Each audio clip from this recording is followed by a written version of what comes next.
Bab 71. Bahkan setelah es, True Soul, kembali ke keadaan normal dan menjadi lebih kuat, dia masih dalam keadaan koma karena guncangan yang dialaminya terlalu hebat.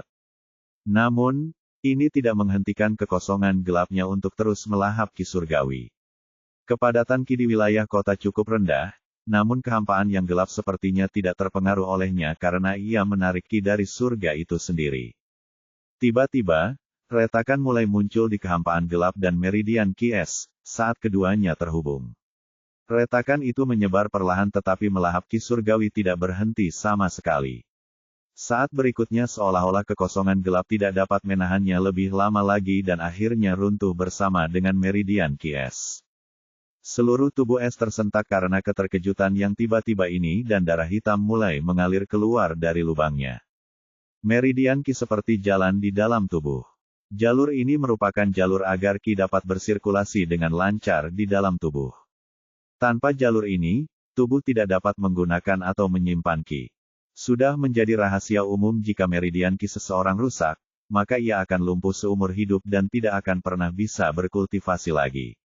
Dan sampai saat ini belum ada seorang pun yang mampu menyembuhkan meridiannya yang lumpuh. Beberapa pejabat tingkat kekaisaran percaya bahwa sekte kuno memiliki cara untuk menyembuhkan meridian Ki yang hancur, tetapi metode tersebut terlalu mahal bahkan untuk sekte kuno. Karena meridian es Ki baru saja dihancurkan, bukankah ini berarti dia akan lumpuh seumur hidup dan semua hasil kultivasinya sampai saat ini akan hilang begitu saja?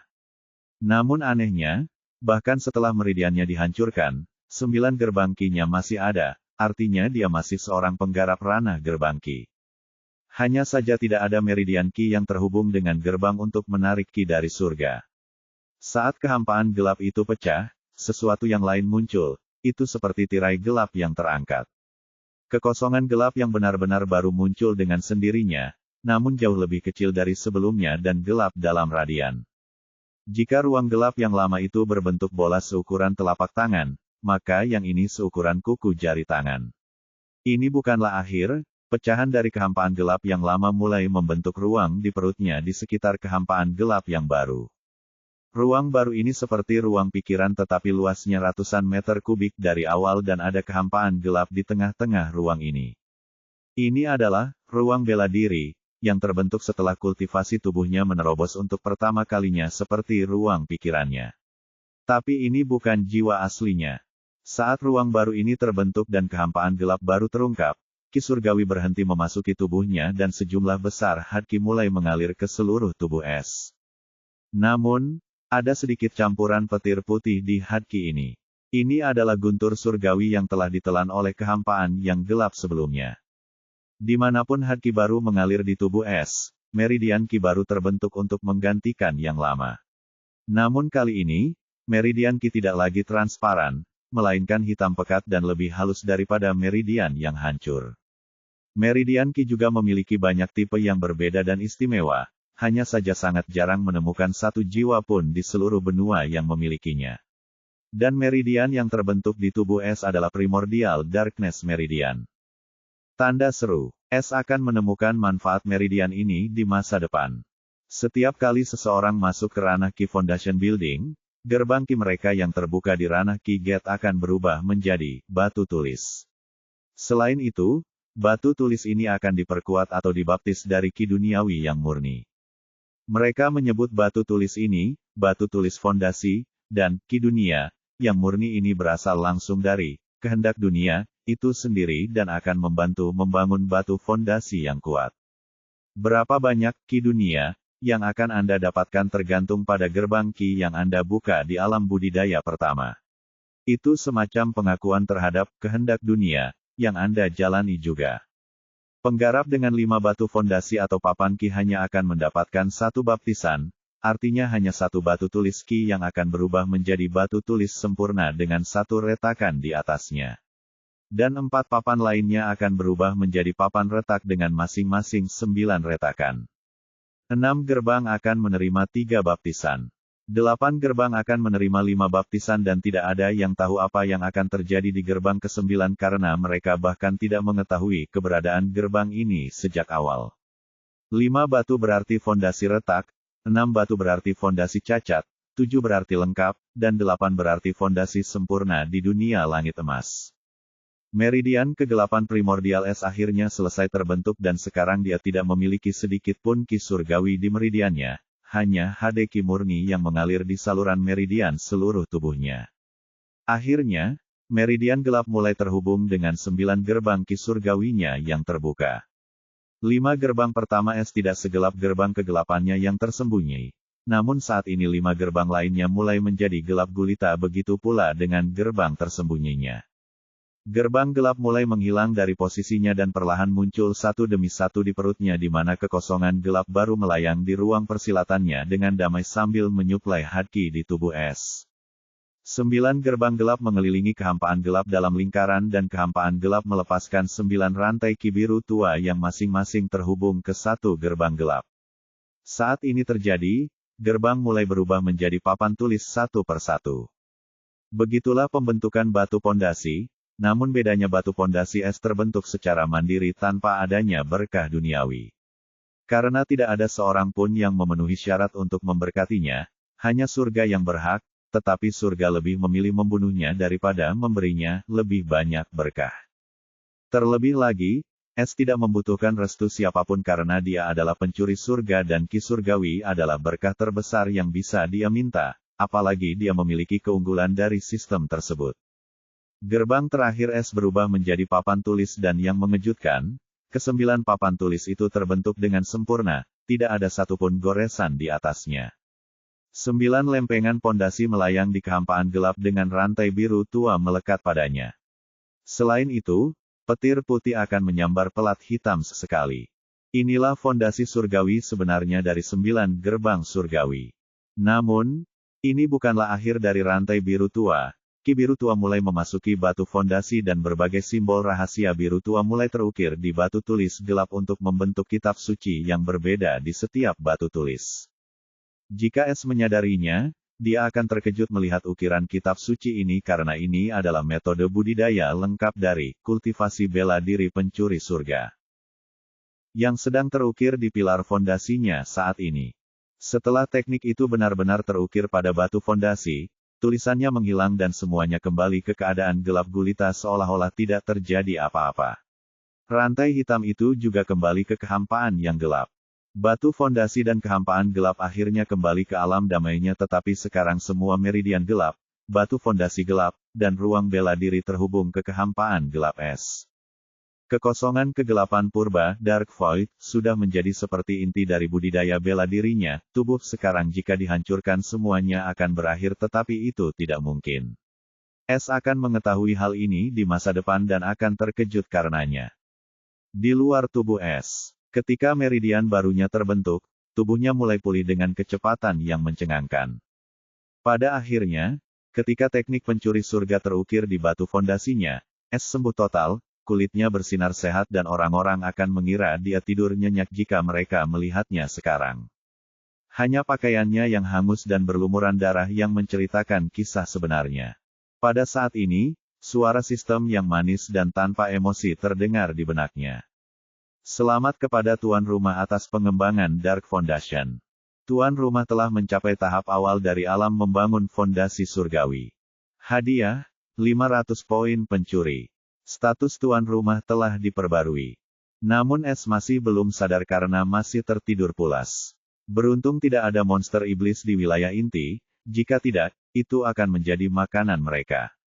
Itu saja, 2 tahun telah berlalu sejak es tertidur. Hari cerah seperti biasanya dan tanaman tumbuh di wilayah inti hutan bulan yang luas ini dalam 2 tahun. 2 tahun yang lalu, tempat ini hanyalah tempat tandus dengan lingkungan yang gelap dan dingin sehingga tidak ada kehidupan yang dapat dengan mudah bertahan hidup di sini, tetapi setelah hukuman surgawi menghancurkan langit yang gelap, kehidupan akhirnya kembali ke sini. Di dalam area tengah wilayah inti, tubuh telanjang seorang pemuda tergeletak di kawah hitam besar. Namun, tidak ada setitik pun debu di tubuhnya, seolah dia dilindungi oleh penghalang tak terlihat. Tingginya 1,9 meter, berkulit putih, dan rambut hitam panjang. Tubuhnya yang kencang dipahat dengan otot-otot yang tajam. Dari segi penampilan, dia sangat tampan dengan dagu lancip dan pipi cekung. Namun, matanya terpejam seolah sedang tidur nyenyak. Dia adalah S yang gemuk. 2 tahun telah berlalu sejak dia tertidur lelap. Dia masih tidak sadarkan diri. Namun tubuhnya tumbuh secara normal dan lebih kuat dari anak manusia normal. S telah menginjak usia 15 tahun dan sifat kekanak-kanakan telah memudar dari wajah tampannya. Dia telah berubah menjadi seorang pemuda. Sejak S memasuki ranah pengembangan yayasan, dia tidak perlu makan selama dia memiliki cukup Qi di atmosfer. Dark Void selalu membekali tubuhnya dengan HD Qi agar ia tidak mati hingga Dark Void menemukan tugasnya. Tiba-tiba mata S yang tertutup terbuka. Arus gelap menyapu mereka saat dia membuka matanya. Bab 72. Apakah aku masih hidup? Gumam S sambil melihat sekeliling dan melihat kawah hitam. Ketidakpercayaan memenuhi matanya. Bagaimana? Namun tak seorang pun di sini untuk menjawab pertanyaannya. Ia melihat dirinya telanjang dan terkesima melihat betapa ia telah tumbuh dalam tidurnya.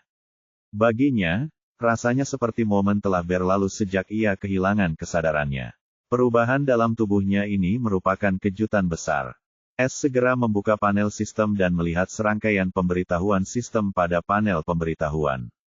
Setelah membaca semua informasi baru, dia merasa khawatir dan kemudian bersemangat.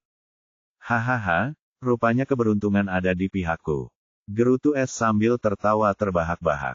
S dengan gembira bangkit dari tanah dan mengenakan jubah putih. Baju ini terlalu pendek. Aku perlu membeli yang baru. S menyeringai sambil memikirkan seberapa banyak perubahan yang terjadi pada tubuhnya. Dia segera menutup matanya dan menggunakan indera surgawinya untuk memeriksa jati diri barunya. S terkejut melihat meridian gelapnya yang baru berada di dimensi yang sama sekali berbeda dari yang lama. Hadkinya mengalir seperti sungai bebas di seluruh tubuhnya melalui jalur meridian. S merasa bahwa dengan meridian kegelapan ini dia jauh lebih kuat daripada siapapun di alam bangunan fondasi. Setelah memeriksa meridian Qi, fokusnya beralih ke ruang bela diri yang terhubung dengan meridian gelapnya. Ruang itu seperti gumpalan hitam transparan yang besar dan di tengahnya terdapat kekosongan gelap baru yang dikelilingi oleh pelat fondasi gelap. Sesekali petir putih akan menyambarnya. Batu-batu tulis itu seharusnya adalah batu-batu tulis fondasi dan tidak ada satupun retakan di atasnya dan tidak seperti pelat fondasi yang kubaca di buku. Dan kekosongan gelapnya juga jauh lebih kecil dari sebelumnya, jadi lebih kuat jadi itu nilai tambah. S tergerak setelah memeriksa batin barunya. Sistem, apa ruang hitam transparan ini? Tanya S. Karena dia tidak tahu dari mana datangnya ruang ini karena dia tidak sadar ketika fondasi surgawinya tercipta. Martial Space kunjungi novelbin.com untuk pembaruan. Setelah mencapai alam dasar Qi, setiap langkah kultivasi menuju jalur kultivasi sejati dan setiap kultivasi perkawinan akan membentuk ruang ini dengan Qi duniawi yang murni. Karena tuan rumah adalah pencuri surga, ruang bela diri tuan rumah sempurna dan terbentuk dari pecahan-pecahan kehampaan gelap yang lama. Ruang bela diri adalah inti dari setiap kultivator, hancurkan dan mereka akan lumpuh seumur hidup. S terkejut setelah mendengar informasi baru ini karena mereka tidak memberikan informasi semacam ini dalam manual alam dasar Qi. Dia tidak memikirkannya lagi karena dia sekarang tahu apa itu jadi S berkata dengan suara bersemangat, status. Panel status. Pembawa acara, S. White. Ras, manusia, tanpa garis keturunan. Surga, langit fana pertama. Budidaya bela diri, membangun fondasi surgawi, tahap awal. Ekspresi, 0/500.000. Kultivasi jiwa, inti jiwa angin kuning. SP, 999/1000, tambahan, 1031. Keterangan, 5. Dasar siluman, kesempurnaan. Langkah diam dasar, kesempurnaan. Dasar mata benar dan salah, kesempurnaan. Copet, kesempurnaan. Tangan pembuka harta karun, seni dasar, kelas 5. Teknik budidaya, 2. Teknik pencuri surga volume 1, pedang bayangan ganda. Poin pencuri, TP, 1095. Misi, 1. Misi pekerjaan, tuan rumah harus melakukan pencurian dengan hormat di rumah bangsawan kota di kota nomor 1 di tanah tingkat rendah. Tanah kota. Hadiah. Panel pencurian akan dibuka. Toko akan diperbarui. Hadiah lain berdasarkan kinerja tuan rumah. Waktu, tersisa 14 bulan. Hukuman jika gagal, sistem akan berhenti bekerja selama 50 tahun. Wajah S yang tadinya gembira berubah serius setelah membaca waktu misi. Sekarang dia tahu bahwa dia sudah tidak sadarkan diri selama lebih dari 2 tahun dan dia tidak punya waktu lagi untuk disia-siakan. Karena akan memakan waktu 5-6 bulan untuk mencapai kota bulan baru. Setelah menutup status panel, dia melihat sekeliling dan melesat seperti anak panah menuju kabut. Kecepatan S begitu cepat sehingga bahkan dia tidak percaya bahwa dia telah menjadi begitu kuat. Dengan kecepatan ini, aku bisa sampai di sana dalam 3 bulan. Izinkan aku menguji batasku kali ini. S tertawa lebar saat ki hitam yang nyata mulai muncul di bawah sepatu botnya dan kecepatannya meningkat 10 kali lipat secara instan. Ini adalah manifestasi ki, sekarang dia tidak perlu menggunakan senjatanya untuk memanifestasikan ki-nya. Dia dapat melakukannya hanya dengan pikiran seperti ini adalah hal yang paling alami untuk dilakukan. Kabut yang awalnya menyulitkannya, kali ini tidak membuatnya gentar dan dia berhasil melintasi wilayah inti hutan bulan dalam waktu 10 menit. Setelah memastikan kecocokan, ia pun memulai perjalanannya menuju kota bulan baru dengan kecepatan tinggi karena ia tidak punya waktu terbuang. 3 bulan kemudian, sebuah siluet muncul di luar hutan bulan barat. S menatap jalan yang bersih dan lebar. Dia mengerjakan sepanjang jalan dan benar-benar melintasi hutan bulan dalam waktu 3 bulan dengan kecepatan maksimalnya. Dia tidak berhadapan dengan binatang iblis manapun karena mereka tidak bisa melawannya lagi. S mengambil jalan yang mungkin menuju ke arah kota bulan baru karena di sisi barat tanah kota hanya kota-kota teratas yang berada. Alasannya sangat sederhana karena kepadatan ki di sini 10 kali lebih padat dari seluruh daratan kota. Lagi pula, sisi barat adalah perbatasan antara daratan kerajaan dan kota. Jadi, hanya kota-kota teratas yang berhak tinggal di sini. Keesokan harinya S melihat rombongan 5 kereta tua yang ditarik selama berjam-jam. Mereka tampaknya menuju ke arah yang sama dengannya karena ia memutuskan untuk menyelidiki beberapa informasi dari mereka karena ia telah menghabiskan hampir 3 tahun di alam liar. S mengenakan jubah sederhana dan jika bukan karena penampilannya yang tampan, ia tampak seperti orang biasa. Ia mempercepat langkahnya dan mencapai karavan, tetapi sebelum ia sempat menyapa mereka, 2 pria berotot melesat keluar dari kereta dengan tombak di tangan mereka. "Berhenti!" teriak salah satu prajurit bertombak. S langsung berhenti namun dia nampak tidak takut kepada mereka karena dengan mata asli dan mata palsunya dia melihat orang terkuat di kafilah tersebut sedang berada di puncak kultivator alam gerbang ki.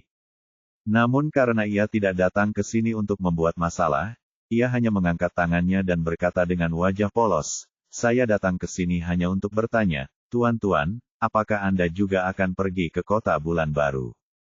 Kedua pendekar tombak itu memperhatikan penampilan S dan menyadari bahwa ia hanyalah seorang pemuda dan karena mereka berdua merupakan kultivator alam gerbang ketiga, mereka tidak merasakan adanya ki darinya sehingga mereka mengira bahwa S benar-benar berkata jujur dan melonggarkan pendirian mereka.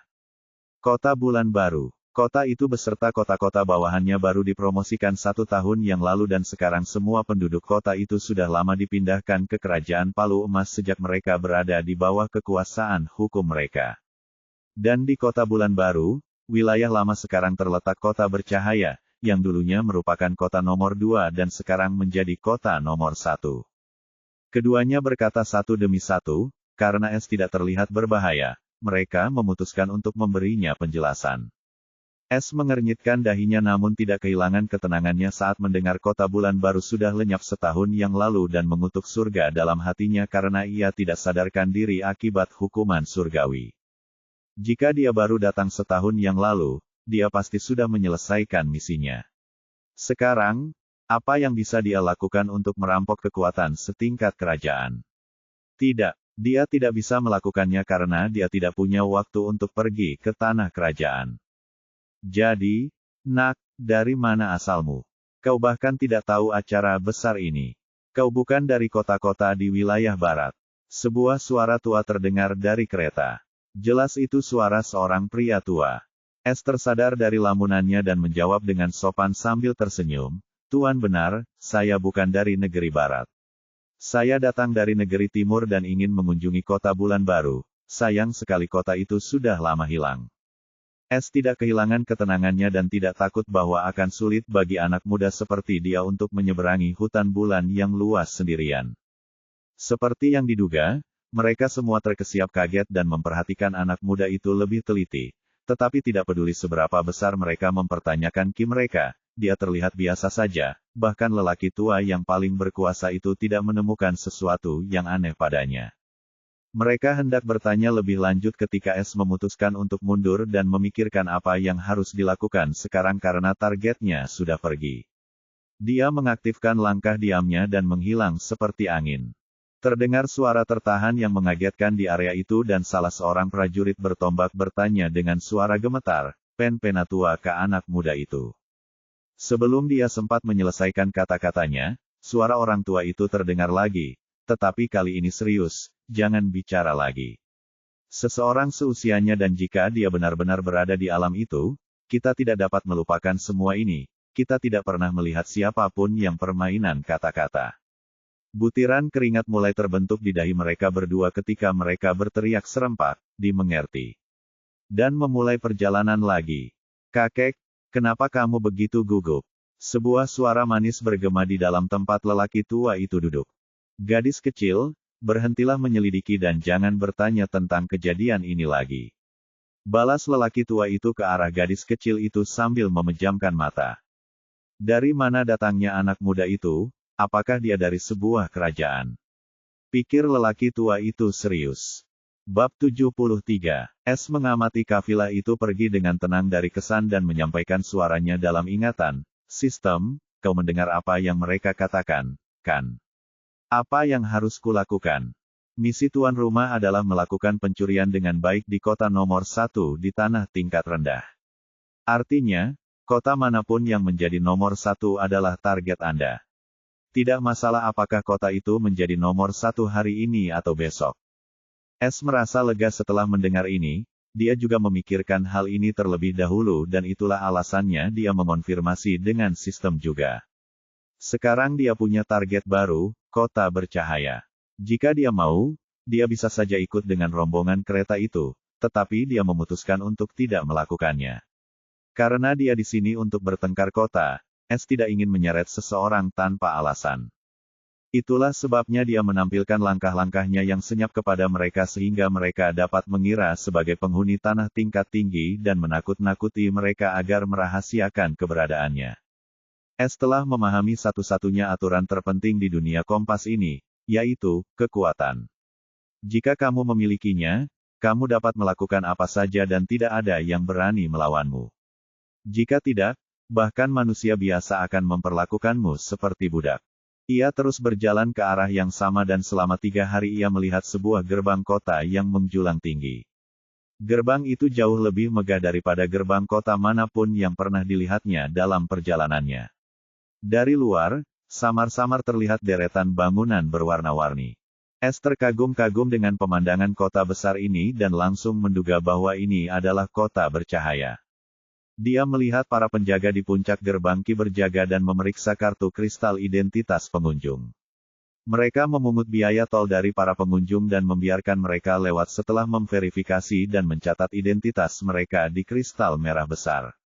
Kali ini Es tidak menunggu seperti yang selalu dilakukannya untuk mencari pengalih perhatian dan langsung menggunakan langkah sembunyi-sembunyi dan senyap untuk memasuki kota tanpa hambatan apapun. Para penjaga itu bahkan tidak merasakan anginnya. Ini adalah teror dari seorang ahli alam dasar ki, mereka bisa datang dan pergi sesuka hati. Dan tidak ada ahli dasar ki yang akan melakukan cara seperti itu untuk memasuki kota jika mereka tidak memiliki motif tersembunyi seperti Es. Setelah memasuki kota, bercampur jatuh di jalanan yang ramai dan rumah-rumah yang diukir indah serta bangunan-bangunan lainnya. Ini adalah pertama kalinya dia melihat bangunan-bangunan seperti ini. Hal yang paling menarik perhatian dari bangunan-bangunan ini adalah pada setiap bangunan yang diukir sebuah simbol seperti singa peringatan. Hal ini menggelitik rasa ingin tahu Es, ia melihat simbol semacam ini digunakan sebelumnya terutama di setiap bangunan di kota tersebut. Sayangnya, tidak ada yang bisa menjawab pertanyaannya sehingga ia memutuskan untuk menjelajahi kota terlebih dahulu karena hari masih siang. S melihat banyak hal menarik dan baru di kota ini seperti, ia melihat rumah lelang dan tempat perjudian. Bisnis semacam ini tidak biasa di bagian timur kota. Hal paling menarik yang ia temukan di sini adalah kehidupan manusia biasa di antara para orang yang memiliki kemampuan, dan entah mengapa para orang yang memiliki kemampuan tidak berani menindas mereka. Tidak seperti di kota-kota di wilayah timur, di mana manusia diperlakukan seperti semut. S melihat sebuah bangunan besar yang megah dan ada kata-kata yang terukir di papan kayu yang tergantung di atas bangunan itu. Perpustakaan bercahaya. Ia merasa aneh setelah melihat hal itu karena ia mendengar bahwa perpustakaan merupakan kemewahan yang hanya bisa diciptakan oleh kekuatan setingkat kerajaan sehingga ia terkejut melihat kota ini berani membuat perpustakaan di sini. Setelah mempertimbangkan, dia memutuskan untuk memeriksanya karena dia sudah ada di sini. Ia sampai di pintu dan hendak membukanya ketika sebuah cahaya bersinar dari pintu itu. Dan pintu itu terbuka dengan sendirinya. S terkejut mendengarnya, ini baru. Tanpa ragu-ragu, ia memasuki perpustakaan dan melihat rak-rak besar di dalamnya dan ribuan buku tersusun rapi dalam baris-baris. Dia tercengang oleh pemandangan ini. Ini adalah pertama kalinya dia melihat banyak buku di satu tempat. Anak muda, apakah kamu tersesat di sini? Tahu kamu bahwa kamu baru saja melakukan kejahatan? Sebuah suara tua yang kuat terdengar dari samping. S tersadar dari lamunannya dan menoleh untuk melihat sumber suara tua itu ketika dia melihat seorang wanita tua berusia 60-an sedang duduk di kursi di belakang meja kayu. Secara mengejutkan, dia merasakan riaki yang tinggi di sekelilingnya dan menggunakan keterampilan matanya. Sama seperti dia kira, dia berada di alam fondasi pembangunan awal seperti dirinya. S pun tenang dan menjawab dengan sopan, aku pendatang baru di kota ini, baru saja melihat perpustakaan ini. Kudengar perpustakaan hanya ada di kerajaan, jadi aku penasaran. Kira-kira kejahatan apa yang telah kulakukan? Para wanita tua itu melihat pakaian S yang biasa-biasa saja dan beranggapan lucu. Anak yang aneh, pikirnya karena jika itu orang lain yang semuda dia, mereka pasti akan kencing di celana setelah mendengar bahwa mereka melakukan kejahatan. Oh, kalau begitu aku tidak akan menghukummu atas kejahatanmu dan hanya akan menuntutmu dengan denda. Bagaimana cara mengancamnya? Wanita tua itu tersenyum seolah-olah dia menganggapnya baik. Namun, di dalam matanya ada seringai jahat. Indra perasa S bukan hanya untuk pamer dan melihat kebaikan hatinya, tapi dia tidak menunjukkan emosi apapun di wajahnya dan bertanya dengan sopan, wanita cantik seperti apa yang diinginkannya, kalau bolehkah aku bertanya. Wanita tua itu sedikit terkejut dengan sikap tenangnya kali ini, tetapi dia juga fosil tua dan tetap tenang, karena kamu begitu sopan kepada wanita tua ini. Aku akan menyampaikan kejahatan apa yang telah kamu lakukan. Kamu memasuki properti kerajaan Luminus tanpa diundang. Apakah kejahatan dilakukan? Ini cukup besar. Sekarang, bayar denda 10 juta koin ruby. S sedikit terkejut setelah mendengar ini dan dia memikirkan sesuatu. Jika kota ini benar-benar berada di bawah kerajaan Luminus, lalu mengapa nama kota ini juga Luminus? Apa yang terjadi? Tidak ada yang berani menggunakan nama kerajaan seperti ini. S tidak mempermasalahkannya dan tidak banyak bicara karena dia adalah penyusup di sini jadi itu salahnya sejak awal karena tidak banyak bertanya tentang hal itu terlebih dahulu. Dia hanya mengambil kartu kristal biru berisi 10 juta koin ruby dari sakunya dan menaruhnya di atas meja. Kemungkinan besar dia adalah orang terkaya di daerah perkotaan, jadi 10 juta bukanlah apa-apa bagi dia. Terima kasih atas kemurahan hatimu. Aku pergi dulu. Setelah selesai berkata, dia berbalik dan pergi tanpa menunggu jawaban wanita tua itu. Wanita tua itu terkejut melihat anak muda ini mengeluarkan uang 10 juta seperti permen dari sakunya dan pergi dengan cara seperti itu. Apakah aku meminta terlalu sedikit? Tidak mungkin orang biasa seperti dia tidak akan pernah mampu mengeluarkan uang sebanyak ini seperti kubis. Apakah aku menyinggung seseorang yang dekat dengan Pangeran Agung? Pikir wanita tua itu dengan khawatir. Tetapi sekarang pemuda itu telah tiada dan dia pun tidak dapat menarik kembali kata-katanya sehingga dia hanya dapat berdoa semoga semua ini hanya ada dalam pikiran dan bahwa pemuda itu hanyalah seorang idiot kaya. S keluar dari perpustakaan dan baru saja melangkah beberapa langkah keluar ketika ia melihat seorang pemuda mengubah tangannya ke arahnya. S melihat sekeliling dan melihat tidak ada seorang pun di sekitarnya jadi ia menunjuk dirinya sendiri dan menatap pemuda itu. Pemuda itu sepertinya tahu apa arti isyarat S dan cepat mengangguk. S merasa aneh karena dia baru di kota ini dan interaksi pertamanya dengan wanita tua itu tidak menyenangkan. Nah, bocah ini datang entah dari mana, tetapi dia tidak menolak ajakan pemuda itu dan pergi menemuinya. Hei abang, bagaimana caranya kamu bisa lolos dari tangan nenek tua itu? Tanya pemuda itu dengan nada berbisik. S langsung tahu bahwa dia bertanya tentang wanita tua itu. Sekarang setelah S memperhatikan pemuda itu dengan saksama, dia berukuran setengah dari ukuran tubuhnya dan berpenampilan normal dengan mata dan rambut hitam. Hal yang paling tidak biasa tentang pemuda ini adalah tahi lalat seukuran kuku jari di ujung hidungnya. Saya membayar denda dan dia membiarkan saya pergi. Entah mengapa S merasa pemuda ini menarik sehingga dia memutuskan untuk menjawab pertanyaannya. Apa, sejak kapan mereka mulai mengenakan denda di sana? Gan, kamu ditipu oleh nenek tua itu. Berapa banyak yang dia rampok? Tanya pemuda itu dengan kecewa, seolah-olah dialah yang dirampok oleh wanita tua itu, bukan S. S menganggap pemuda ini lebih lucu dan menjawab sambil tersenyum, 10 juta koin rubi. Apa? Mata pemuda itu hampir terbelalak saat mendengar jumlahnya. Serius nih? Sesegelintir bukan 1000. Pemuda itu terbelalak tak percaya. S mengangguk sambil tersenyum. Bab 74. Kakakmu baru saja memberi 10 juta koin rubi. Pemuda itu memahaminya karena ia mengira dunia berputar di sekelilingnya. S merasa cukup geli dengan ini dan mengangguk lagi. Anak laki-laki itu menarik napas dalam-dalam dan menenangkan dirinya lalu berkata, "Bro, kamu seharusnya tidak melakukan ini. Aku akui memang ada aturan untuk tidak masuk ke dalam, tetapi tidak ada hukuman berupa denda. Apalagi denda 10 juta. Nah, sekarang aku sudah memberikan denda itu, aku tidak bisa mengambilnya kembali, kan?" Tanya S sambil tersenyum. Kau benar, nenek tua itu tidak mudah diajak bicara, bahkan dengan P.M.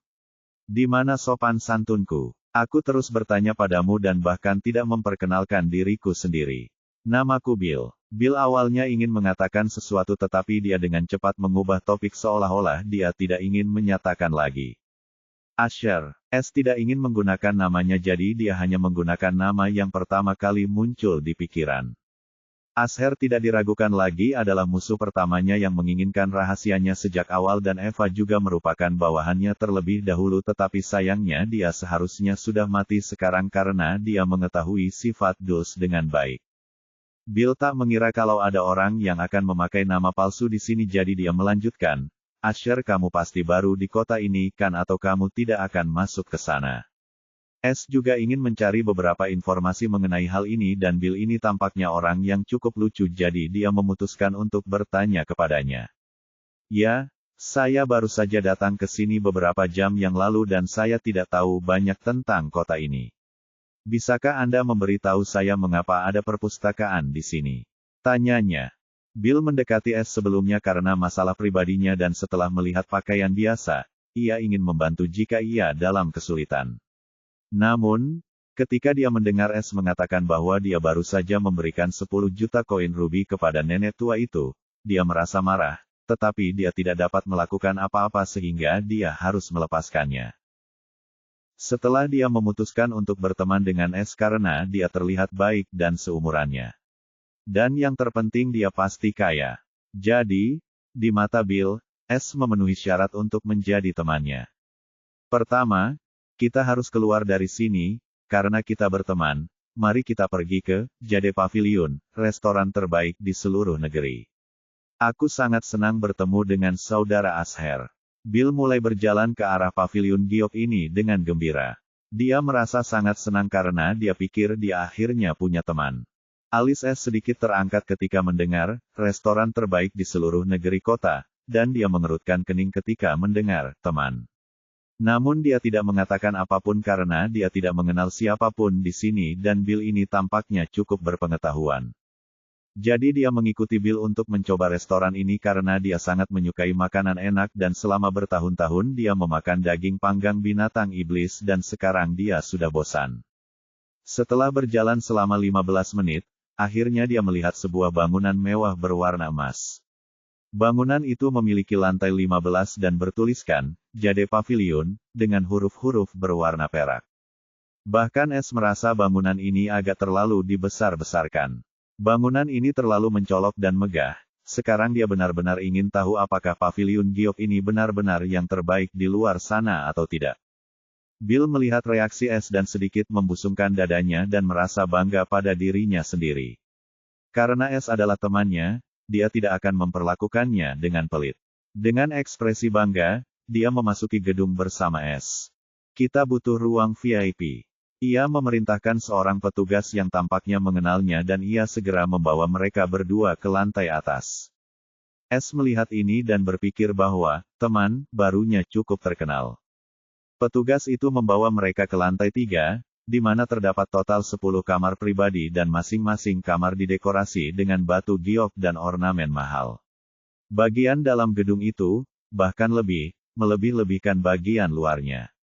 Mereka memasuki salah satu dari 10 ruangan ketika meja giok dan kursi-kursi yang nyaman diletakkan di tengahnya dan udara di dalamnya cukup menyegarkan dan diisi dengan wangi lembut yang cukup menyenangkan. S merasa untuk pertama kalinya bahwa ia memiliki banyak uang dan ia bahkan tidak pernah menikmati hal semacam ini. Ia terus-menerus melakukan misinya dan berlarian tanpa tujuan. Ia menginginkan kekuatan dan berpikir bahwa kesendirian adalah satu-satunya kunci untuk itu. Ia tidak pernah berpikir bahwa hidup dapat menjadi menyenangkan jika seseorang memiliki hati untuk menikmatinya. Ia teringat hari saat ia berbelanja dengan Eva dan melihat senyumnya yang menawan. Ia merasa bahagia saat itu, namun kini ia sendirian dan akhirnya menyadari betapa menyenangkannya ditemani seseorang untuk pertama kalinya. Hei, kenapa kamu tertidur? Suara Bill terdengar dan S tersadar dari ingatannya. Ia melihat Bill duduk di kursi dengan nyaman dan menatapnya dengan bingung. S tidak menguasai kepala dan duduk di depan Bill. Keluarkan hidangan terbaikmu dan anggur giok. Dia temanku dan dia pendatang baru di kota ini. Aku ingin mentraktirnya dengan hidangan terbaik. Kau mengerti, Bill berkata pada pelayan itu dengan malas. Baik, Tuan Muda, saya akan segera menyampaikan perintah Anda kepada manajer. Setelah itu, dia mendorong pergi. Bill mengalihkan perhatiannya ke S yang sedang mengamatinya sambil tersenyum tenang. Orang ini tidak normal, pikir Bill gembira. Dia merasa lebih senang dengan dirinya sendiri karena mendapatkan teman seperti ini. Dia tidak takut S akan membunuhnya karena di matanya dia tidak melakukan apapun yang menyinggung perasaannya. Terlebih lagi, dia sendiri kaya jadi S tidak serakah mungkin. Dan alasan terakhir dia memperlakukan orang asing seperti ini adalah karena dia sendiri orang yang cukup kaya. Kota ini seperti halaman belakang pribadinya, tetapi itu cerita lain bahwa tidak ada seorang pun yang memperlakukannya dengan rasa hormat yang seharusnya dia dapatkan. Sekarang setelah kita berdua merasa nyaman, aku akan menjawab pertanyaanmu. Kau pernah mendengar tentang Luminous Kingdom? Tanya Bill kepada S. S menganggukkan kepalanya, dia baru saja mendengarnya dari wanita tua itu hari ini. Bagus, kalau begitu akan mudah bagimu untuk mengerti. Kerajaan bercahaya ini berada di peringkat keempat di negeri kerajaan atau negeri tingkat menengah. Tidakkah kau merasa aneh kota ini menggunakan nama kekuatan semacam ini? Baiklah, biar ku beritahu kau kota ini sebenarnya tidak biasa, karena di setiap generasi seorang pangeran kerajaan bercahaya tinggal di sini selama 150 tahun. Kota ini tidak memiliki gubernur atau wali kota dan semuanya berada di bawah kendali pangeran itu. Itulah sebabnya namanya diambil dari nama kerajaan dan sebuah perpustakaan dibangun di sini untuk menghormati pangeran pertama yang datang ke sini 800 tahun yang lalu. Pangeran itu adalah putra mahkota kerajaan Luminous saat itu dan dia adalah putra yang paling disayangi raja, tetapi entah mengapa bahkan aku tidak tahu mengapa pangeran itu menghabiskan seluruh hidupnya di sini dan bahkan membuang gelar pangeran gagaknya. Sejak saat itu, seorang pangeran baru akan datang ke sini di setiap generasi dan pangeran lama akan memberikan kota ini kepadanya. Itulah sebabnya simbol kerajaan bercahaya berupa singa bersayap digunakan di setiap rumah dan bangunan di kota itu. Itu adalah simbol untuk mewakili keinginan kerajaan bercahaya bahwa tidak seorang pun boleh memiliki apapun di kota ini. Itu sebabnya tidak ada klan yang berani memperebutkan posisi nomor 1 di kota itu, bahkan jika sang pangeran tidak berkultivasi. Tidak seorang pun dapat membunuhnya atau kerajaan itu akan menyanjung mereka yang memasuki wilayah barat kota-kota itu sebagai pembalasan dendam. Es terkejut setelah mendengar itu, ini benar-benar berita besar baginya yang ingin merampok kota ini. Dia pikir akan mudah kali ini karena dia sudah menjadi ahli pembangunan fondasi. Namun, situasinya sangat serius dan jauh lebih rumit dari yang dibayangkannya karena kota ini terlalu aneh dan terlalu banyak yang dipertaruhkan di sini. Dia tidak ingin menjadi alasan kehancuran seluruh wilayah barat seperti kota bunga sungai. Bill melihat ekspresi Es yang muram dan mengira bahwa Es takut setelah mendengar rahasia sebesar ini jadi dia cepat-cepat berkata, "Jangan khawatir ini rahasia umum dan tidak akan ada yang mengejarmu bahkan jika kau memberitahu siapapun, asal jangan membicarakannya secara terbuka." Maka kota ini saat ini adalah satu-satunya kota di seluruh dataran rendah dan saya membaca bahwa setiap kota di posisi teratas harus mengikuti ujian dalam 100 tahun. Bahkan kehancuran atau menjadi provinsi kerajaan untuk memberi kesempatan kepada kota di posisi yang lebih rendah. Tanya Es dengan cepat, dia membaca di koleksi buku pribadi Dulce tetapi buku itu tidak memberikan banyak detail. Bill mengerutkan kening dan berkata, "Kau tahu banyak tentang adat istiadat. Ya kau benar tentang itu, tetapi tahukah kau mengapa adat istiadat ini dibuat? Dan siapa yang mengatakan bahwa kota itu akan menjadi provinsi? Itu semua omong kosong untuk mendorong tanah-tanah dataran rendah. Karena kau temanku, biar ku katakan sejujurnya, kota dan kota-kota bawahannya akan dipromosikan untuk pindah ke provinsi kerajaan. Kemudian penguasa kota nomor 1 akan diberi pangkat bangsawan dan kota termasuk para pembantunya akan menjadi bagian dari daerah di prefektur. Adapun percobaan 100 tahun dan 10 kota teratas di wilayah barat, itu juga hanya sebagian dari kebenaran yang lebih besar." Bab 75. Wajah Es agak gelap setelah mendengar penjelasan Bill. Jika Bill berkata jujur, bukankah itu berarti kekuatan-kekuatan itu menipu seluruh negeri dan kota?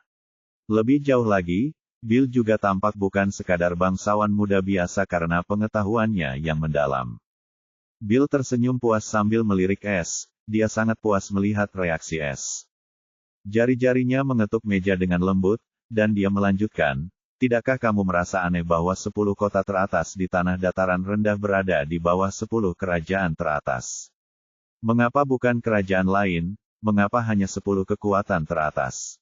Es terkejut dan langsung memikirkan hal tersebut dan Bill benar, Es juga merasa aneh sekarang setelah Bill menunjukkannya untuknya.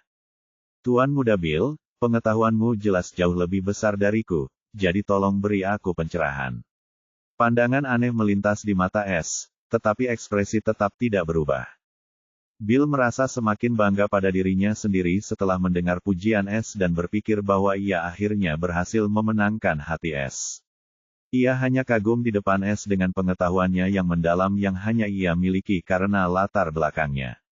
Ia tidak berpikir seseorang dapat melakukan apapun dengan semua informasi yang tidak perlu ini.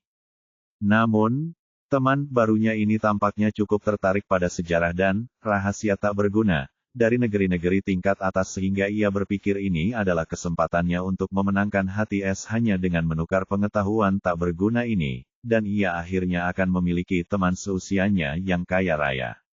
Ia tidak akan merasa terlindungi lagi. Lebih jauh lagi, Bill merasa bahwa sikap tenang Es sangat disukainya dan dia juga tidak tampak seperti orang jahat. Karena dia memberikan 10 juta kepada nenek tua itu hanya agar tidak mendapat masalah dan ini sangat mirip dengannya. Bill juga menyerahkan kekuasaan dan harta bendanya kepada orang lain hanya untuk menghindari masalah. Jadi, dia berpikir bahwa dia akhirnya menemukan seseorang yang mirip dengan dirinya. "Hahaha, Asher saudaraku, kau terlalu baik, dan jangan panggil aku tuan muda, kedengarannya agak jauh, panggil saja aku Bill, lagi pula kita ini teman." Bill berkata sambil tersenyum ramah, biarkan aku melakukan sinkronisasi apa yang aku tahu. 10 kota teratas akan berganti setiap 100 tahun dan yang berikutnya akan naik peringkat dan urutannya mutlak. Mulailah jika kota nomor 1 naik ke tingkat menengah, maka kota berikutnya akan naik ke tingkat pertama, yaitu kota nomor 2. Kota nomor 3 tidak akan pernah bisa naik peringkat dan menjadi kota nomor 1. Karena ini adalah hukum siklus 1000 tahun, yang dibuat oleh kekaisaran. Setiap kerajaan akan mengendalikan satu kota berperingkat sesuai dengan peringkatnya. Kota nomor 1 akan dipromosikan ke wilayah kerajaan yang mengendalikannya dari bayang-bayang setelah uji coba 100 tahun dan kegagalan dalam uji coba 100 tahun berarti kehancuran. Setelah pergantian kerajaan itu selesai, mereka akan menguasai kota nomor 10 yang baru dan didorong ke posisi terakhir. Kemudian mereka harus menunggu selama ribuan tahun agar kota nomor 10 menjadi nomor 1 lagi. Selama ribuan tahun, urutan ini terus berulang dan ini akan berlanjut sampai hukum ini dihapuskan. Kota bulan baru yang baru saja dipromosikan berada di bawah kendali kerajaan peringkat kelima kerajaan Palu Emas dan sekarang setelah kota itu dipromosikan, giliran kerajaan bercahaya yang berada di peringkat keempat. Dan kerajaan Palu Emas sekarang didorong ke posisi terakhir dan harus menunggu selama ribuan tahun untuk menelan kota baru. Adapun mengapa hukum semacam ini ada, aku tidak tahu, yang kutahu itu adalah adat istiadat yang telah dipatuhi selama ribuan tahun tanpa ada halangan sama sekali, tidak ada seorang pun yang berani melampauinya. Sejauh yang kutahu, hukum ini membuat 10 kerajaan teratas menjadi lebih kuat dan tidak pernah memberi kesempatan bagi kerajaan yang lebih rendah untuk memberontak. Hal yang paling aneh adalah lokasi 10 kota teratas tidak akan pernah berubah, seperti yang dapat Anda lihat di lokasi ini. Kami menemukan bekas kota bulan baru setahun yang lalu, tetapi sekarang kota bercahaya itu berada di posisi yang tepat. Kami dapat memindahkan bangunan kami dengan tata letak yang dibangun di setiap kota yang diberi peringkat, tetapi kami tidak dapat mengubah posisi tanah ini. Sekarang pertanyaannya adalah apakah kota bercahaya itu akan naik pangkat dan, kutukan pangeran, akan hancur dalam ratusan tahun. Bahkan aku sendiri tidak tahu. Bill menyelesaikan penjelasannya dan pada akhirnya, ada sedikit kesedihan dan sedikit harapan di matanya. Tampaknya olah dia ingin kota ini dipromosikan. Esther tertegun dan berpikir keras setelah mendengar informasi mengejutkan ini. Sekarang dia punya sedikit gambaran tentang struktur kekuasaan di negeri-negeri tingkat atas. Seperti Anda tidak bisa tidak mematuhi negeri-negeri tingkat atas bahkan jika Anda nomor 1 di negeri-negeri tingkat bawah. Atau mengapa kerajaan tingkat pertama menunggu untuk memperkuat kerajaan mereka selama ribuan tahun dan memberi kerajaan-kerajaan tingkat bawah pada kesempatan yang sama. Karena menurut S, tanah dataran rendah merupakan kue yang sangat besar dan setiap 100 tahun akan muncul kota kuat baru beserta kekuatan bawahan yang kuat pula, dan sebuah kerajaan akan dengan mudah memperkuat pasukannya bersama kota-kota tersebut. Oleh karena itu jelaslah bahwa itu adalah hukum yang dibuat oleh suatu kekuatan besar yang tidak ada seorang pun yang dapat melawannya dan tidak ada pula yang berani mencobanya. S tahu kekuatan adalah segalanya di dunia dan tidak ada aturan mutlak jika Anda tidak memiliki kekuatan untuk membuat orang lain mengikutinya. S tidak ingin berlama-lama memikirkan hal ini karena hal itu bukan urusannya dan yang terpenting sekarang adalah bagaimana menyelesaikan misinya. Struktur kekuasaan kota ini cukup rumit dan karena kota ini diperintah oleh seorang pangeran dari kerajaan tingkat atas, maka langkah-langkah pertahanannya akan berkelas atas karena tidak akan seperti kota-kota biasa di tanah dataran rendah. Tuan Muda Bill, Anda benar-benar membuka mata saya dan saya akan memastikan untuk tidak pernah mengungkapkan informasi ini kepada siapapun. Kata S sambil tersenyum. S menganggap Bill cukup humoris dan naif seperti dirinya di masa lalu. Ia bisa merasakan kesepian dari jiwanya dan kerinduan yang mendalam akan sesuatu. Itulah sebabnya ia tidak ingin terlalu dekat dengannya atau ia mungkin menyeret pria naif ini ke dalam urusannya. Jadi dia memutuskan untuk menghilang setelah pertemuan ini. Bill tersenyum lebar setelah mendengar kata-kata S, dia memang berbeda dari anjing kampung itu. Hahaha, Saudara Asher, jangan bahas itu lagi. Panggil saja aku Bill. Ngomong-ngomong, kenapa kamu di sini? Tanya Bill sambil tersenyum. Aku ke sini untuk urusan keluarga dan juga ingin mengunjungi kota bulan baru, Tapi aku tidak menyangka bahwa saat aku sampai di kota ini, kota itu akan berubah menjadi kota bercahaya. Jawab S sambil mendesah pura-pura. Baiklah, apa yang bisa kita lakukan? Pasti takdir yang mempertemukan kita di sini dan aku jamin kota yang bercahaya itu lebih indah daripada kota bulan baru. Biar ku ceritakan sesuatu yang menarik. Bill tertawa sambil mulai bergosip, kali ini dalam perjalanan 100 tahun, seorang putri datang sendiri untuk mengawasi jalan setapak itu. Kau percaya? S mengangkat alisnya sedikit dan niat membunuh terpancar di matanya saat mendengar ini karena dia jelas tahu siapa putri ini, pastilah Dulce. Oh, begitukah? Untuk apa dia datang sendiri ke sini? Tanya S sambil tersenyum dan tidak menunjukkan seringainya. Aku tidak tahu, tetapi yang ku tahu adalah ketika dia kembali setelah kunjungan dari kekuatan bawahan bulan baru, dia melakukan pembunuhan besar-besaran dan hampir membantai kota bulan baru. Jika bukan karena penguasa kota berada di wilayah Sungai Qi, seluruh kota akan menjadi puing-puing. Berita ini mengejutkan dan membuat marah semua kota tingkat atas dan bahkan tanah tingkat menengah. Bill mengerutkan kening saat dia menceritakan kejadian besar ini. Semua orang tahu bahwa putri dari kerajaan Palu Emas dikenal karena kecerdasannya dan sifatnya yang licik. Sejak dia datang ke sini secara langsung, semua orang memperhatikan tanah-tanah rendah dan berpikir bahwa ada sesuatu yang mencurigakan terjadi di sini. Namun, ketika dia memulai pembantaian yang tidak biasa, semua orang mengira dia sudah gila atau ada sesuatu yang merasuki tubuhnya. Bahkan ayah Dulce, sang raja pun terkejut setelah mendengar perbuatan putrinya yang cerdas dan segera mengirim pangeran besar, adiknya, untuk menyelidiki masalah tersebut. Akan tetapi, saat dia datang ke sini dan mengetahui masalah aslinya, rumor yang berkembang adalah dia menghajar Dulce hingga babak belur dan menyeretnya kembali ke kerajaan. Setelah itu nasib Dulce tidak diketahui.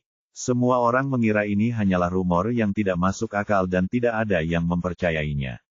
Setelah kejadian besar itu, uji coba berjalan lancar dan kota New Moon pun dipromosikan.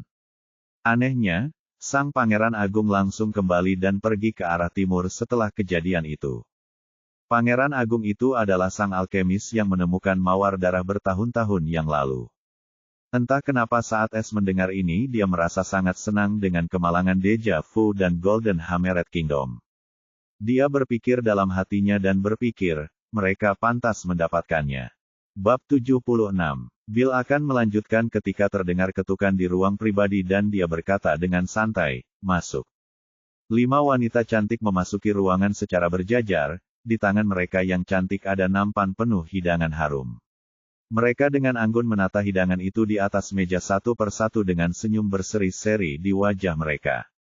Di sela-sela menyiapkan hidangan, para wanita cantik itu mengedipkan mata ke arah S dengan semburat merah di wajah mereka. Dia sangat tampan dan Bill tampak seperti kodok yang digambarkan di hadapannya.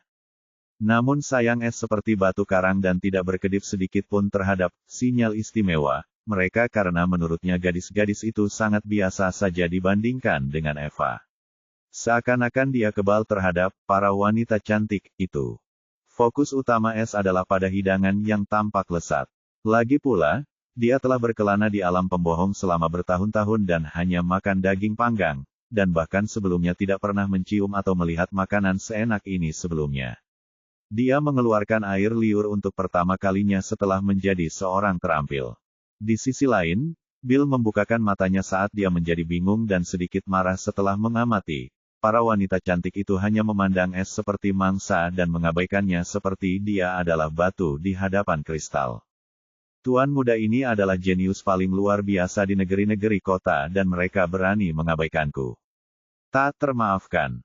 Bill melirik S dan mengabaikan sepenuhnya kelima gadis buta itu dan menjadi semakin malu. Bill memasang wajah masam sambil berkata, kalian berlima bisa pergi sekarang dan mengirim beberapa pelayan laki-laki untuk membawakan jade wine.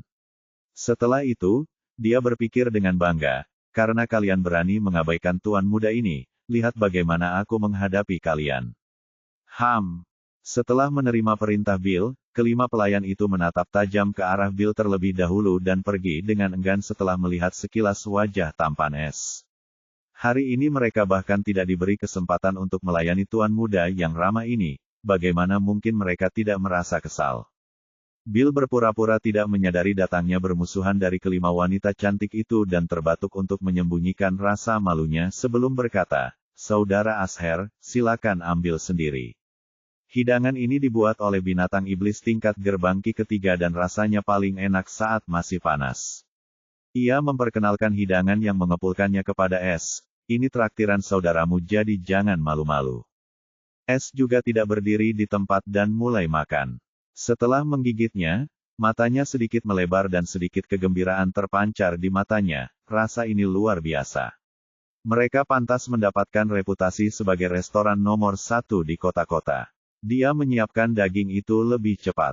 Bill lebar tersenyum, melihat ekspresi S yang menyenangkan dan merasa pantas untuk membawa teman barunya ke sini. Tidak ada yang bisa menolak makanan enak. Hehe. Setelah selesai makan, S tampak bahagia. Dia tidak pernah makan makanan seenak ini sebelumnya dan sangat menikmatinya. Mulai sekarang aku harus lebih menikmati makanan lezat ini karena aku punya banyak harta. Apa gunanya terus-terusan nyaman? Seperti kata sistem, aku pencuri yang bebas. S berpikir serius dan mulai mengerti apa arti sebenarnya dari bebas. S tengah asyik berpikir ketika Bill meringkuk tangan dan pintu terbuka. Dua pelayan masuk sambil membawa nampan berisi botol anggur putih transparan dan gelas-gelas anggur. Mata Bill langsung berbinar melihat botol anggur itu. Tinggalkan botol anggur itu dan enyahlah. Dia sama sekali tidak peduli dengan para pelayan itu. Para pelayan itu tidak mempermasalahkan nada bicara Bill yang belak-belakan dan melakukan apa yang diperintahkannya. Itu hal yang wajar karena mereka berada di restoran nomor 1 di kota-kota besar sehingga hampir semua pelanggan yang mampu makan di sana sangat sombong. S meringis sedikit namun tidak mengatakan apa-apa, dia tidak bisa mengharapkan semua orang menjadi seperti dia, bukan? Bill tidak menyadari kerutan di dahi S karena semua fokusnya pada botol anggur putih yang tampak seperti batu giok. Saudara Asher, ini adalah anggur batu giok. Hanya VIP yang dapat memesan anggur ini dan Anda hanya bisa mendapatkan satu botol di lantai 3. Jika Anda ingin minum lebih banyak, Anda harus pergi ke lantai yang lebih tinggi. Tetapi saya tidak bisa karena teknisi saya tidak cukup. Katanya dengan menyesal. Alis S sedikit terangkat mendengarnya. Dia tidak menyangka, untuk minum wine saja seseorang harus menjadi VIP dan terkesima dengan cara restoran ini menghadapi berbagai macam orang. Sekarang dia cukup tertarik dengan wine ini. Bill segera membuka tutup kayu botol anggur dan aroma manis menyebar di udara. S mengendus aroma itu dan merasakan sensasi panas yang muncul. Bill menuangkan anggur bening seperti kristal ke dalam 2 cangkir anggur kristal. Saudara Asher, cangkir ini untukmu. Ia mengambil cangkir dan menunjuk ke arah S. S tidak menolak kesopanan Bill dan mengambil cangkir lainnya. Terima kasih. Keduanya minum pada saat yang sama. Anggur itu masuk ke mulut S dan rasa manis namun asam yang kuat meledak di dalamnya. Anggur yang enak. Dia tidak dapat menahan diri untuk memuji anggur ini meskipun dia belum pernah minum anggur sebelumnya. Hahaha. Kakak Asher benar-benar tahu rasa anggur yang enak. Biar aku tuangkan secangkir lagi untukmu. Bill tertawa bahak dan mengisi cangkir es lagi. S tidak menolaknya dan meminumnya lagi. Dia benar-benar menikmati anggur ini, ada ki di dalamnya. Tetapi bagi S, hanya rasa yang penting karena ki ini tidak dapat memengaruhi pukulannya. Bahkan jika itu bisa, itu akan diabaikan karena dia adalah seorang kultivator alam yayasan surgawi. Setelah beberapa cangkir, wajah Bill menjadi merah padam dan matanya sedikit kabur. Dia mabuk bahkan dengan gerbang ki puncaknya. Di sisi lain, S benar-benar sadar, anggur ini tidak mempengaruhinya karena hatinya. S menatap botol anggur yang kosong dan merasa sedikit menyesal karena ia tidak bisa menikmati rasa yang kuat itu lagi. Ia melihat Bill benar-benar mabuk dan tersenyum, orang ini tidak buruk. S memukulkan tangannya seperti Bill dan kedua pelayan itu masuk lagi. Mana tagihannya? Tanyanya. Mereka berdua melihat pemuda tampan itu baik-baik saja setelah meminum anggur giok dan merasa terkejut, tetapi mereka tidak berani melakukannya lagi. Salah satu dari mereka mengambil selembar kertas seukuran telapak tangan dan menyerahkannya kepada S hormat sambil berkata, "Tuan muda, total tagihan Anda adalah 40.000 koin rubi." Es sedikit terkejut, 40.000 untuk sekali makan bukanlah jumlah yang sedikit. Ia melihat kertas itu dan di atasnya ada catatan terperinci. Anggur itu saja harganya 25.000 koin rubi. Sungguh pemborosan. Kakak Asher, apa yang sedang kamu lakukan? Aku yang traktir. Bill segera berkata bahwa sepertinya dia sudah sedikit sadar sekarang. Bagaimanapun, dia adalah seorang yang cerdas. Es tersenyum dan membayar tagihan dengan kartu kristal rubi senilai 100.000. Jangan khawatir, kamu sudah mentraktirku dengan semua makanan lezat ini, dan sebagai tanda terima kasihku, biar aku yang membayar. Dia tidak memberi Bill kesempatan untuk menolak dan memberi isyarat kepada mereka berdua untuk mengambilnya. Bill ingin menolak tetapi masih mabuk jadi sudah terlambat. Setelah pembayaran selesai mereka berdua pergi. Bill kini sudah benar-benar sadar, Saudara Asher, Anda sama sekali tidak menganggap saya sebagai teman. Ia merasa sangat kesal dan malu. Jangan khawatir, lain kali kau bisa membayarnya. Es mendengus pelan. Ia tidak peduli dengan teguran Bill. Kau benar-benar tidak seperti anjing-anjing sombong itu. Bill mendesah tak berdaya. Ia tidak bisa melihat apa yang memikirkan temannya ini. Sudah malam, aku harus pergi.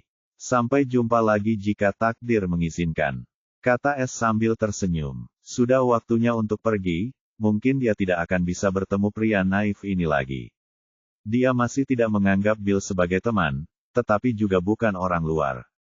Bill tidak terlalu mempermasalahkannya, karena Es masih berada di kota itu maka ia dapat menemukannya kapan saja. Selamat tinggal Saudara Asher, saya harap kita akan bertemu lagi. Es mengambil jalan lain dan menghilang di antara massa. Orang yang aneh sekali, kenang Bill sambil terkekeh dan melanjutkan perjalanannya. Setelah Es dan Bill meninggalkan Jade Pavilion, di lantai atas gedung. Hanya ada aula besar di seluruh lantai dan sangat mewah. Seluruh lantai didekorasi dengan batu giok dan marmer mahal. Di tengahnya terdapat meja bundar giok merah dengan pola-pola indah. Di sekelilingnya hanya ada 4 kursi. Saat ini, 2 pria parubaya membentang mewah di tengah 2 kursi. Mengapa Master Pavilion memanggil kita ke sini dalam waktu singkat itu? Pria parubaya berjanggut panjang itu berkerut dengan bingung. Apa yang terburu-buru, Colton? Jangan bilang kau tidak puas. Pria parubaya dengan bekas luka dalam di pipi kirinya mencibir Colton. Jelas mereka berdua tidak akur. Beraninya kau memfitnahku, Wes. Colton adalah orang yang mudah marah dan terlebih lagi dia tidak akur dengan Wes. Oleh karena itu, setelah melihat wajah Wes yang diputar, dia hendak menyerang ketika dia merasakan tekanan seperti gunung. Jantungnya tersentak dan segera berhenti berdetak. Bahkan Wes pun menutup wajahnya dan wajahnya menjadi pucat setelah merasakan tekanan seperti gunung itu. Akan tetapi, pada saat berikutnya kekuatan besar itu lenyap, dan sesosok tubuh anggun berjalan memasuki aula besar. Ki Kegelapan Surgawi, Bab 77. Seorang wanita bercadar dengan tubuh yang luar biasa berjalan dengan anggun ke aula besar. Rambutnya yang seperti sutra jatuh seperti air terjun, dia mengenakan jubah biru ketat yang menampilkan bentuk tubuhnya yang seperti jam pasir. Dia memberikan kesan menyendiri. Namun di dadanya yang kencang, ada sulaman aneh kecil pada jubah biru dan pola yang sama dalam ukuran yang lebih besar juga ada di bagian belakang. Pola ini adalah pil perak di dalam api emas. Baik Wes maupun Colton tidak berani menatap sosok wanita berkerudung itu dengan niat buruk dan ketika mereka melihat simbol, pil api, ada sedikit ketakutan di mata mereka. Wanita ini adalah Master Pavilion dari restoran Jade Pavilion dan, jubah pil api biru, yang melambangkan seorang alkemis, biru, atau kelas 4. Ada 8 golongan alkemis terhormat di bawah tanah tingkat kerajaan. Alkemis kelas putih dan hijau dapat ditemukan di tanah tingkat rendah. Alkemis kelas biru dan azure di tanah tingkat menengah. Alkemis kelas ungu dan hitam di tanah tingkat tinggi. Alkemis tingkat perak dan emas bagaikan legenda di bawah tanah tingkat kerajaan, mereka hanya dapat ditemukan di sekte kuno. Alkemis sangat langka terutama kelas biru, bahkan di kekaisaran mereka diperlakukan dengan hormat dan di kerajaan, status mereka setara dengan raja. Sedangkan pola pil api melambangkan organisasi pil api. Jika seseorang ingin diakui sebagai alkemis sejati, mereka harus bergabung dengan organisasi ini atau tidak ada yang akan menganggap mereka sebagai alkemis bahkan jika mereka dapat memproduksi pil Prade emas. Cabang organisasi ini hanya dapat didirikan di 10 kerajaan teratas di negeri tingkat menengah. Sedangkan di negeri tingkat tinggi, organisasi ini ada di mana-mana. Seseorang mungkin bertanya-tanya mengapa hanya setelah bergabung dengan organisasi ini seseorang dianggap sebagai alkemis sejati dan mengapa tidak bergabung dengan organisasi lain. Jawabannya sangat sederhana, organisasi itu tidak ada. Karena Flame Pill Organization diciptakan oleh sekte kuno, The Soul Flame Sect. Dan jika seseorang ingin melawan sekte kuno, mereka tinggal mencari kematian. Sekte Soul Flame adalah sekte yang terdiri dari para alkemis dan perajin rune dan hampir semua talenta alkemis dan perajin rune di benua Azure Wind ingin bergabung dengan sekte ini. Karena tidak mudah untuk menemukan teknik dan keterampilan tingkat tinggi dari kedua domain ini dengan mudah, terutama perajin rune. Teknik dan keterampilan mereka bahkan lebih langka daripada para alkemis. Sekarang, Master Pavilion Giok ini adalah alkemis kelas biru dan dapat membuat pil kelas 4 atau pil lingkaran 4, dan yang terpenting, dia adalah seorang alkemis yang diakui oleh organisasi Api Pil. Dengan status seperti ini saja, bahkan kaisar kekaisaran harus memberikan sedikit muka. Kedua pria parubaya itu juga tahu hal ini dan itulah sebabnya mereka menjawab panggilannya secepat mungkin. Mereka berdua sangat kekurangan kota bercahaya tetapi di hadapan Master Pavilion ini, mereka hanyalah orang-orang yang tidak berguna. Alasan dia ada di sini merupakan misteri karena dia tiba-tiba muncul setahun yang lalu ketika kota bulan baru dipromosikan dan dia menggantikan Master Lama Pavilion Giok. Semua orang terkejut dan ketakutan setelah mengetahui alkemis biru yang diakui oleh organisasi pil api telah datang ke sini untuk menjadi pemilik restoran. Dan baru saat itulah para petinggi kota mengetahui bahwa Pavilion Giok adalah bisnis organisasi pil api. Selain itu, restoran dengan nama yang sama tersebar hampir di setiap kota di bawah tanah kerajaan. Hal ini membuat trauma mereka lebih besar dan baru saat Pangeran Agung mengungkapkan, restoran ini dibangun di sini ketika kota bercahaya didirikan. Sekarang, setiap toko besar di kota ini tahu tentang latar belakang restoran ini yang mengerikan dan pemilik baru yang bahkan lebih menakutkan. Selain itu, Master Pavilion ini juga seorang kultivator sungai Qi dan hanya Pangeran Agung yang merupakan kultivator sungai Qi di seluruh kota. Master Pavilion bahkan tidak melirik kedua badut yang ketakutan itu dan duduk dengan acuh tak acuh di salah satu dari dua kursi kosong. Dia menutup matanya yang berair seperti permata setelah duduk seolah-olah dia tidak memperhatikan atau menghentikan kedua bentrokan awal ini. Tepat saat Master Pavilion menutup matanya, pintu aula besar berderit terbuka dan seorang pria tampan setinggi 1,8 meter berusia akhir 30-an masuk dengan senyum mengembang di wajahnya. Matanya penuh energi dan rambut hitam panjangnya berkibar. Dia memiliki aura agung di sekelilingnya. Dia adalah Pangeran Agung Kota Dion Luminous. Bahkan Pangeran Agung satu dari kerajaan bercahaya ini harus datang ke sini setelah pemanggilannya. Dion juga merupakan pangeran terkutuk, generasi ke-6 dan harus menghabiskan 150 tahun sebelum ia dapat meninggalkan lubang neraka ini. Sementara itu, tanggung jawabnya adalah untuk melatih pangeran terkutuk generasi berikutnya yang kebetulan adalah keponakannya tetapi ia tidak memiliki perasaan baik terhadapnya. Kehidupan Dion di sini hitam dan putih sampai Master Pavilion yang cantik ini datang. Dia jatuh cinta padanya pada pandangan pertama meskipun dia tidak melihat wajahnya, hanya melihat dengan fitur-fiturnya yang lain dia bisa tahu bahwa dia sama sekali tidak biasa. Setelah itu, Dion mulai mendekatinya tanpa henti. Dia tidak peduli dengan statusnya karena dia lebih kuat darinya yang diberi keberanian. Meskipun dia selalu mengabaikannya, ini tidak membuat Dion patah semangat, dan dia berusaha lebih keras untuk membuatnya terkesan. Hari ini dia memanggilnya dan Dion datang bagai badai, tersenyum lebar. Dia bahkan menemukan keponakannya yang membosankan yang tidak disukainya, tetapi karena dia dalam suasana hati yang sangat baik, dia memberinya sejumlah uang saku. Akan tetapi, ketika melihat kedua orang tua itu duduk di sampingnya, senyum Dion sirna dan tatapan matanya tajam. Mereka berani datang di antara kita. Sepertinya aku harus mengunjungi mereka secara pribadi. Dion mengingat-ingat sambil tersenyum muram pada Colton dan Wes.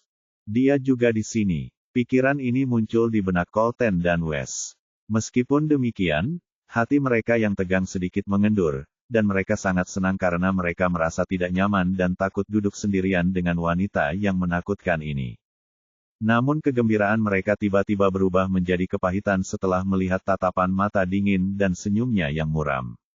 Mereka tidak tahu apakah harus tertawa atau menangis karena mereka tahu bahwa si tua ini jatuh cinta di usianya yang sudah lanjut dan sangat berpikiran sempit jika menyangkut Pillion Master. Sekarang, mereka hanya bisa berdoa, dia bisa memahami situasi mereka yang rumit. Karena Master Pavilion hadir, Dion tidak berani menunjukkan ketidaksenangannya dan tersenyum hangat padanya meskipun matanya tertutup. Master Pavilion memanggil pangeran ini dalam waktu yang singkat. Aku bertanya-tanya apakah Master Pavilion merindukanku. Colton dan Wes memutar mata mereka beberapa kali sambil mendengus jijik dalam hati, kau bahkan tidak tahu namanya. Jadi mengapa kau bersikap tidak tahu malu? Di sisi lain, mereka benar-benar mengagumi keberanian pria yang sedang dilanda cinta ini. Dia mungkin satu-satunya yang berani menggoda seorang alkemis biru dari organisasi Pilflame. Dia hanya bermain-main dengan kematian. Master Pavilion akhirnya membuka mata indahnya yang berair dan menyempitkannya, karena wajahnya setengah tertutup oleh cadar tebal. Tak seorang pun dapat melihat ekspresi wajahnya dengan jelas, namun tatapan yang diberikannya kepada Dion sedingin es. Dion duduk di kursi kosong terakhir di sekitar meja giok sambil tetap tersenyum ramah seolah-olah dia tidak menyadari tatapan mematikan itu. Orang ini benar-benar kurang ajar. Kalau bukan karena kultivasinya lebih tinggi darinya, dia pasti sudah menghajarnya habis-habisan. Master Pavilion memutuskan untuk mengabaikan orang mesum ini dan berkata dengan sungguh-sungguh, saya memanggil kalian semua ke sini karena saya baru saja menerima laporan tentang mengapa Dulce Golden bersikap seperti orang tolol di pengadilan 100 tahun dan mengapa fans Golden memukul keponakannya yang paling disayanginya. Suaranya yang lembut terdengar merdu di telinga. Meski begitu, suasana ruangan menjadi serius setelah ia menceritakan alasan pemanggilannya yang tiba-tiba itu. Bahkan wajah Dion yang tadinya lucu pun berubah serius. Pasalnya, kejadian yang tiba-tiba 1 tahun lalu itu sebenarnya cukup aneh dan besar. Semua orang penasaran mengenai hal ini, terutama 10 kerajaan teratas, karena mereka semua saling mengawasi satu sama lain dalam setiap gerakan. Siapapun yang punya otak bisa tahu bahwa pasti ada sesuatu yang mencurigakan pada peristiwa yang telah terjadi ratusan tahun itu. Namun, Kerajaan Golden Hammerhead menyembunyikannya dengan sangat baik dan tak seorang pun bisa menemukan apapun tentangnya. Master Pavilion ini juga datang ke sini setelah kejadian ini dan ini menjadikannya semakin misterius di mata semua orang. Itulah alasannya ekspresi semua orang di ruangan itu berubah serius. Master Pavilion menyetujuinya setelah melihat ekspresi serius semua orang dan melanjutkan, saya tahu ini karena fans Golden menghubungiku melalui Flamepil Organization dan memberitahuku semuanya sendiri. Kilatan ambigu melintas di matanya. Orang ketiga itu menelan ludah mereka karena mereka jelas mengenal fans, dia juga seorang alkemis biru. Selain itu, bukan hal yang aneh bagi kedua alkemis ini untuk saling mengenal. Dia bilang padaku, dia menarik napas dalam-dalam sebelum berkata, ada ramuan yang lebih tinggi dari kelas emas di Red Mountain City Blood Rose. Bahkan dia sendiri kesulitan mempercayainya. Apa? Semua orang terkesiap serentak dan menghirup udara dingin dalam-dalam. Mantan generasi pangeran. Bab 78. Master Pavilion cukup senang setelah melihat wajah ketiga tercengang itu dan melanjutkan, ya, ramuan yang lebih tinggi dari kelas emas. Namun sayangnya, ramuan itu dicuri dari Dulce oleh pencuri kecil dan itulah alasan utama kejadian setahun yang lalu. Nada bicaranya serius, tetapi ada sedikit campuran humor di dalamnya. Karena dia sebenarnya senang dengan kemalangan fans. Fans cukup egois dan tidak memandang siapapun karena dia adalah alkemis tingkat biru. Beberapa orang bahkan percaya bahwa dia berada di titik awal untuk mencapai tingkat ungu. Master Pavilion ini juga datang ke sini karena rumor tentang fans yang mampu menembus level ungu dan kekuatan terpenting di baliknya mendapat informasi rahasia langsung dari keluarga kerajaan Golden Hammerhead Kingdom setahun yang lalu. Itu tentang kemunculan ramuan misterius yang dapat membantu Golden Hammered Kingdom melompat ke langit dengan satu langkah. Jika kerajaan Palu Emas benar-benar berhasil mendapatkan ramuan legendaris itu, mereka bisa dengan mudah menukarnya dengan sejumlah besar sumber daya budidaya dan teknik serta keterampilan bermutu tinggi dari organisasi. Dan apa yang membedakan kerajaan dari kekaisaran? Tepatnya teknik dan keterampilan. Namun sayang, mereka akhirnya menemui kemalangan. Setelah datang ke sini, Master Pavilion menghadapi masalah lain, yaitu tidak peduli seberapa kuat kekuatannya, dia tidak dapat menemukan apapun lagi dari kerajaan Golden Hammered. Jadi, dia akhirnya memutuskan untuk berbicara langsung dengan fans dan melihat apakah dia bisa memancing di udara yang bermasalah. Setelah setahun berusaha, lelaki tua sombong itu akhirnya menyerah dan bertahan tentang Blood Rose. Ketika dia mendengar kebenaran dari fans, dia tidak percaya atau tidak berani untuk tidak mempercayainya. Namun setelah penyelidikan mendalam, kekuatan di baliknya memverifikasinya dan dia akhirnya bertahan. Sekarang dia dan fans memutuskan untuk bersekutu mencari pencuri itu dan itulah alasan dia menceritakannya kepada penjahat ketiga itu. Bukannya dia tidak bisa melakukannya tanpa mereka, dia hanya ingin menunjukkan kepada fans ketulusannya. Adapun kerajaan cahaya yang mengetahui hal itu, dia sama sekali tidak takut, karena dia dapat mengendalikan tindakan ketiga orang idiot itu dengan mudah dan seluruh kota itu berada di bawah pengawasan kekuatan di belakangnya, tidak ada yang bisa keluar atau masuk tanpa sepengetahuan mereka. Ketika fans datang ke sini, potret itu pencurian dan mengenai persahabatan mereka, dia tidak menaruh perhatian pada fans karena dia tidak ada apa-apa dibandingkan dengan latar belakangnya. Yang benar-benar mengganggu mereka adalah organisasi Pale Flame karena mereka tidak dapat membunuh seorang alkemis biru dari organisasi itu dengan mudah. Pada akhirnya, dia memutuskan setelah mendapatkan potret pencuri kecil itu, dia akan menggunakan seluruh jaringan informasi yang dimilikinya tanpa ketahuan fans dan mengambil mawar darah itu sebelum menghilang untuk selamanya. Ia mendapat dukungan penuh dari pihak yang berwenang karena dengan ramuan itu ia mungkin mendapat kesempatan untuk masuk ke markas Flame Peel yang merupakan penguasa nomor 1 di bawah sekte Soul Flame. Dicuri. Dion tersentak kaget. Seorang pencuri kecil berani mencuri dari seorang putri kerajaan. Berita ini sungguh tidak disangka-sangka. Pencuri ini mungkin punya rahasia. Itulah yang ada dalam pikiran semua orang di ruangan itu. Terutama Pavilion Master karena fans menceritakan semuanya tentang kejadian dengan Dulce 3 tahun lalu. Sepertinya aku bisa mendapatkan bonus setelah mengalahkan pencuri kecil itu. Pikirnya agak tidak menentu. Apa jadinya jika dia tahu bahwa pencuri itu baru saja menikmati makanan dan minuman anggur di pavilionnya? Mungkin dia pingsan karena marah. Saya memanggil kalian semua ke sini karena besok fans Golden akan tiba dengan potret pencuri itu dan saya ingin semua bantuan kalian dan kota-kota di bawah kalian. Dia pertama kali menatap West dan Colton, aku tahu kalian berdua juga punya beberapa kota di wilayah barat dan timur. Aku ingin kekuasaan penuh kalian dan sebagai balasannya, aku berjanji, kalian bisa menjadi penguasa kota di kota peringkat kedua dan ketiga. Mata West dan Colton membelalak dan hampir keluar dari rongganya saat mendengar janjinya dan mereka begitu tercengang hingga napas mereka menjadi tidak teratur. Karena ini adalah impian mereka dan sekarang seseorang menawarkannya, bagaimana mungkin mereka tidak tergerak. Bahkan Dion terkejut dengan tawaran ini karena dia tahu kerajaannya pun tidak akan mampu melakukan ini. Dia tidak meratakan yang kukira. Dari luar dia terlihat seperti orang bodoh yang suka main-main. Tapi sebenarnya dia sangat pintar.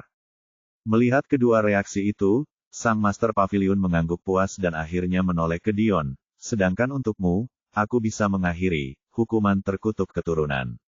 Kerajaan Terang. Kamu. Bagaimana kamu tahu nama ini? Dion kehilangan semua ketenangannya dan tiba-tiba berdiri sambil mengarahkan jari-jarinya yang gemetar ke Pavilion Master. Ada ketakutan dan ketidakpercayaan yang mendalam di matanya yang terbuka lebar. Dia hanya menyebarkan di balik topengnya sebelum berkata dengan nada meremehkan, apa? Kau tidak menginginkannya? Kedua orang di samping juga tercengang dengan reaksi Dion, mereka sudah mengenalnya selama bertahun-tahun dan tidak pernah melihatnya bertindak seperti ini sebelumnya. Mereka juga penasaran dengan hukuman terkutuk keturunan, ini sekarang. Dion memaksakan dirinya untuk tenang dan cepat-cepat berkata, saya menerima. Dia bahkan tidak berpikir panjang sebelum menyetujuinya karena hanya keluarga kerajaan di kerajaannya yang tahu tentang hukuman kutukan keturunan, dan jika wanita ini tahu tentang hal itu maka itu berarti dia benar-benar punya cara untuk mengakhiri hukuman kejam ini. Kepala istana tidak terkejut dengan tanggapan Dion dan berkata dengan dingin, karena kalian semua setuju dengan syaratku, aku tidak ingin informasi ini disebarkan dari aula ini. Aku akan segera menghubungi kalian lagi, sekarang kalian semua boleh pergi. Ketiganya tidak mengatakan apa-apa dan tercengang. Setelah percakapan singkat itu, mereka menjadi sangat takut pada wanita yang tidak dikenal ini. Bahkan Dion tidak berani lagi menggodanya dan melupakan semua fantasi yang dimilikinya tentang wanita itu. Adapun membocorkan informasi secara diam-diam atau meminum ramuan itu sendiri, mereka tidak berani-berani karena mereka tidak akan mampu menangani harta yang sangat berharga ini jika orang seperti dia mengetahuinya. Mereka cukup puas dengan syarat yang sudah ditawarkannya. Terutama Dion, hanya berpikir untuk meninggalkan lubang neraka ini saja sudah membuat darahnya mendidih. Aula besar akhirnya kembali ke keadaan damai dan kepala paviliun duduk sendirian.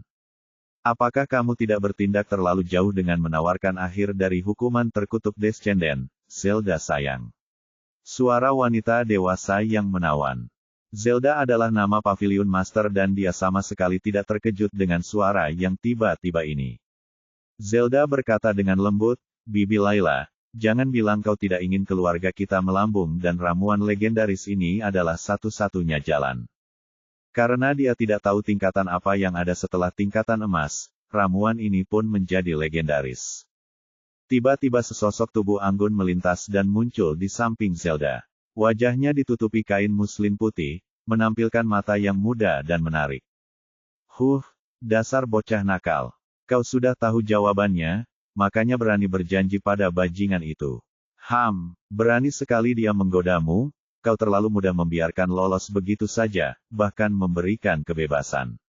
Layla jelas tidak senang dengan Dion. Lagi pula, dia berani menghadiahkan keponakan kesayangannya sepanjang tahun ini.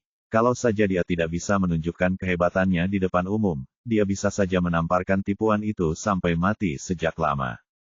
Mata Zelda yang gembira berubah dingin ketika mendengar nama Dion. Jangan khawatir, setelah kita selesai menemukan pencuri kecil itu, kau bisa membantuku membalas dendam. Dia tertawa cekikikan seperti anak kecil. Layla mendesah tak berdaya melihat gadis itu masih berciuman seperti gadis kecil dari masa lalu, tetapi matanya dipenuhi kelembutan dan cinta. Dasar bocah nakal, kau tahu aku tidak bisa menolakmu. Dia terkekeh, tapi pencuri itu tidak mudah ditemukan di kota-kota besar ini. Jangan khawatir Bibi, kemana dia bisa pergi? Berdasarkan cerita fans, dia hanyalah semut alam gerbang Ki Puncak, ya. Dulce itu mempermalukan seluruh kerajaan karena bahkan dirampok oleh seekor semut. Zelda mengecewakan penuh penghinaan. Dia bukannya meremehkan pecahan, hanya saja dia tidak bisa membayangkan dirampok oleh seseorang dari alam bawah, apalagi dari tempat terpencil ini. Layla sepenuhnya setuju dengannya, kau benar. Tapi aku masih tidak bisa menjelaskan bagaimana pencuri itu bisa lolos dari formasi.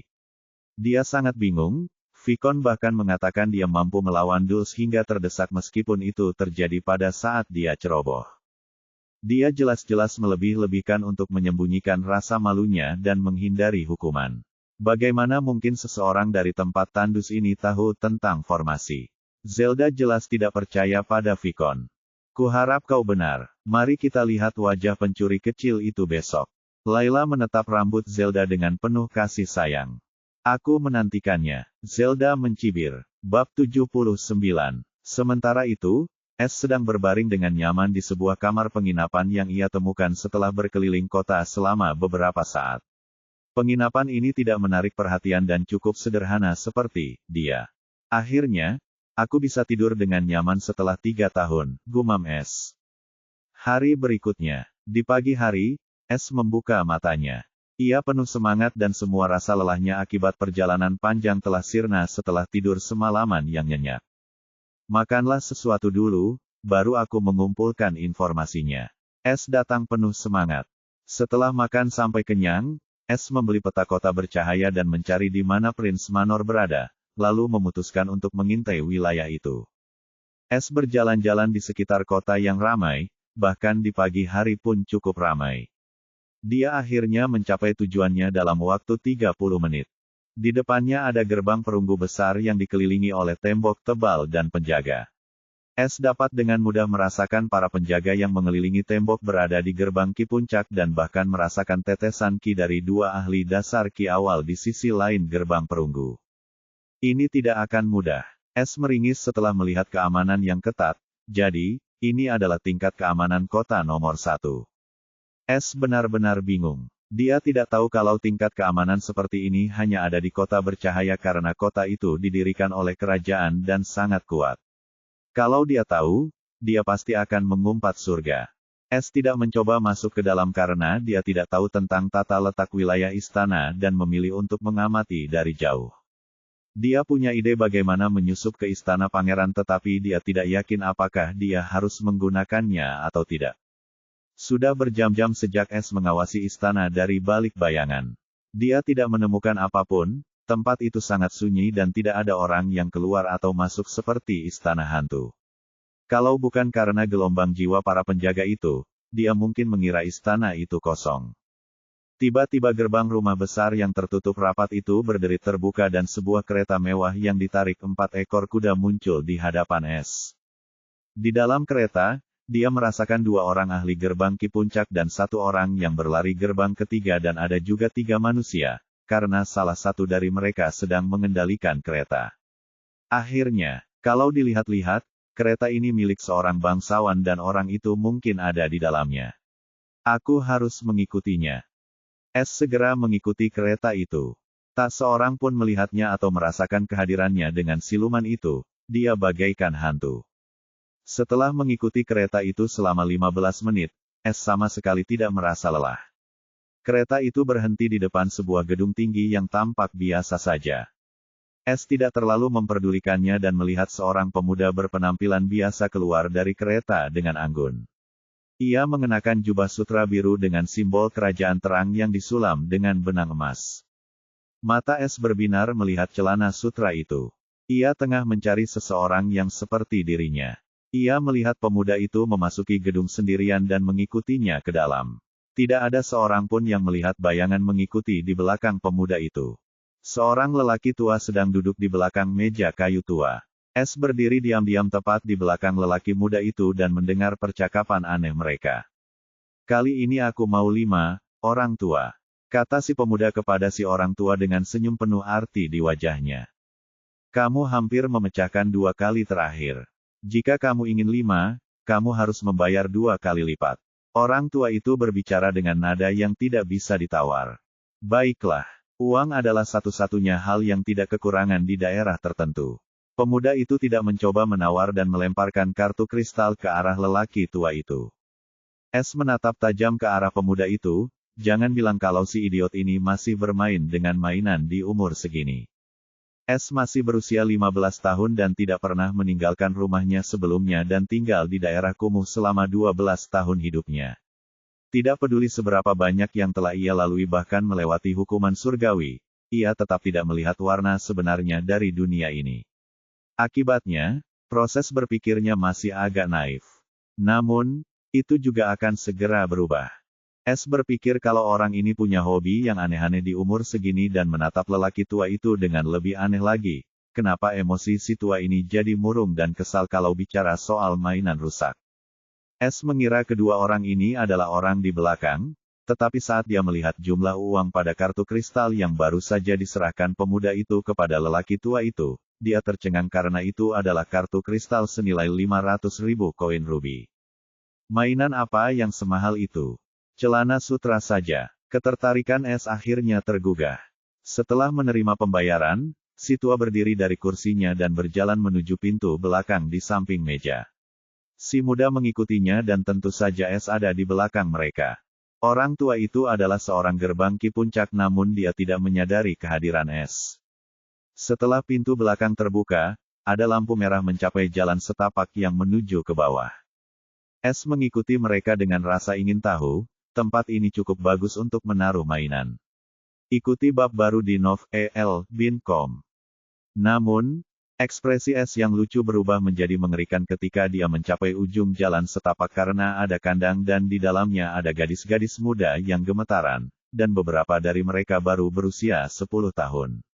Mereka semua memiliki bekas pukulan dan bekas luka yang ada di dalam tubuh mereka. Mereka jelas merupakan basah kuyup yang ekstrim. Ini adalah pertama kalinya dia melihat pemandangan mengerikan seperti ini.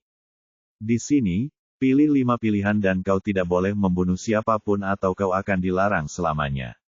Si tua memperingatkan si muda dengan serius, matanya berkilauan dengan kilatan yang mengancam. Pemuda itu tertawa sinis, hehe, Pak Tua, kamu kenal aku lama nggak? Pernah nggak aku bunuh orang? Aku tahu itu ciptaanku. Persediaan gadis-gadis akhir-akhir ini cukup sedikit jadi aku tidak akan menyertakan memotong anggota tubuhmu yang tidak senonoh lagi bahkan jika kau memberi lebih banyak uang. Aku punya bisnis yang harus dijalankan di sini. Lelaki tua itu mencibir. Baiklah, baiklah, jangan hancurkan suasana hatiku dengan omongan kosongmu. Pemuda itu mulai memilih 5 gadis dengan gembira. Mata S menjadi dingin setelah mendengar percakapan mereka dan melihat gadis-gadis polos yang menangis terseduh-seduh. Dia tidak ingin ikut campur dan melibatkan diri dalam urusan semacam ini sejak dia mengalami cobaan berat dengan Dulce. Namun sekarang setelah dia melihatnya, dia tidak bisa begitu saja mengabaikan hewan-hewan ini. Dia bukan orang suci tetapi dia juga bukan penjahat yang tidak berperasaan. S dengan muram memperhatikan pemuda itu memilih 5 gadis kecil berusia antara 10 dan 12 tahun dan meningkat sinis sambil melihat mereka menangis putus asa seolah-olah dia menikmati perjuangan mereka. Dasar psikopat. Amarah S sudah mencapai puncaknya, namun ia masih bisa menahan diri. Pergilah ke kamar nomor 3. Kata lelaki tua itu sambil membuka pintu di samping sangkar. Pemuda itu masuk bersama gadis-gadis itu seolah-olah masuk dengan sendirinya. Jelas dia sudah pernah ke sini berkali-kali sebelumnya. Sekarang S menyadari ruangan ini, dia merasakan banyak tanda jiwa baru di jalan setapak itu. Ada 20 ruangan dan hampir semuanya terisi. Ekspresinya berubah serius karena dia bisa mendengar ratapan gadis-gadis muda dan raungan menyenangkan dari para lelaki. Niat membunuh yang kuat memenuhi mata S dan tidak dapat menahannya lagi. 2 pedang hitam pekat muncul di tangan.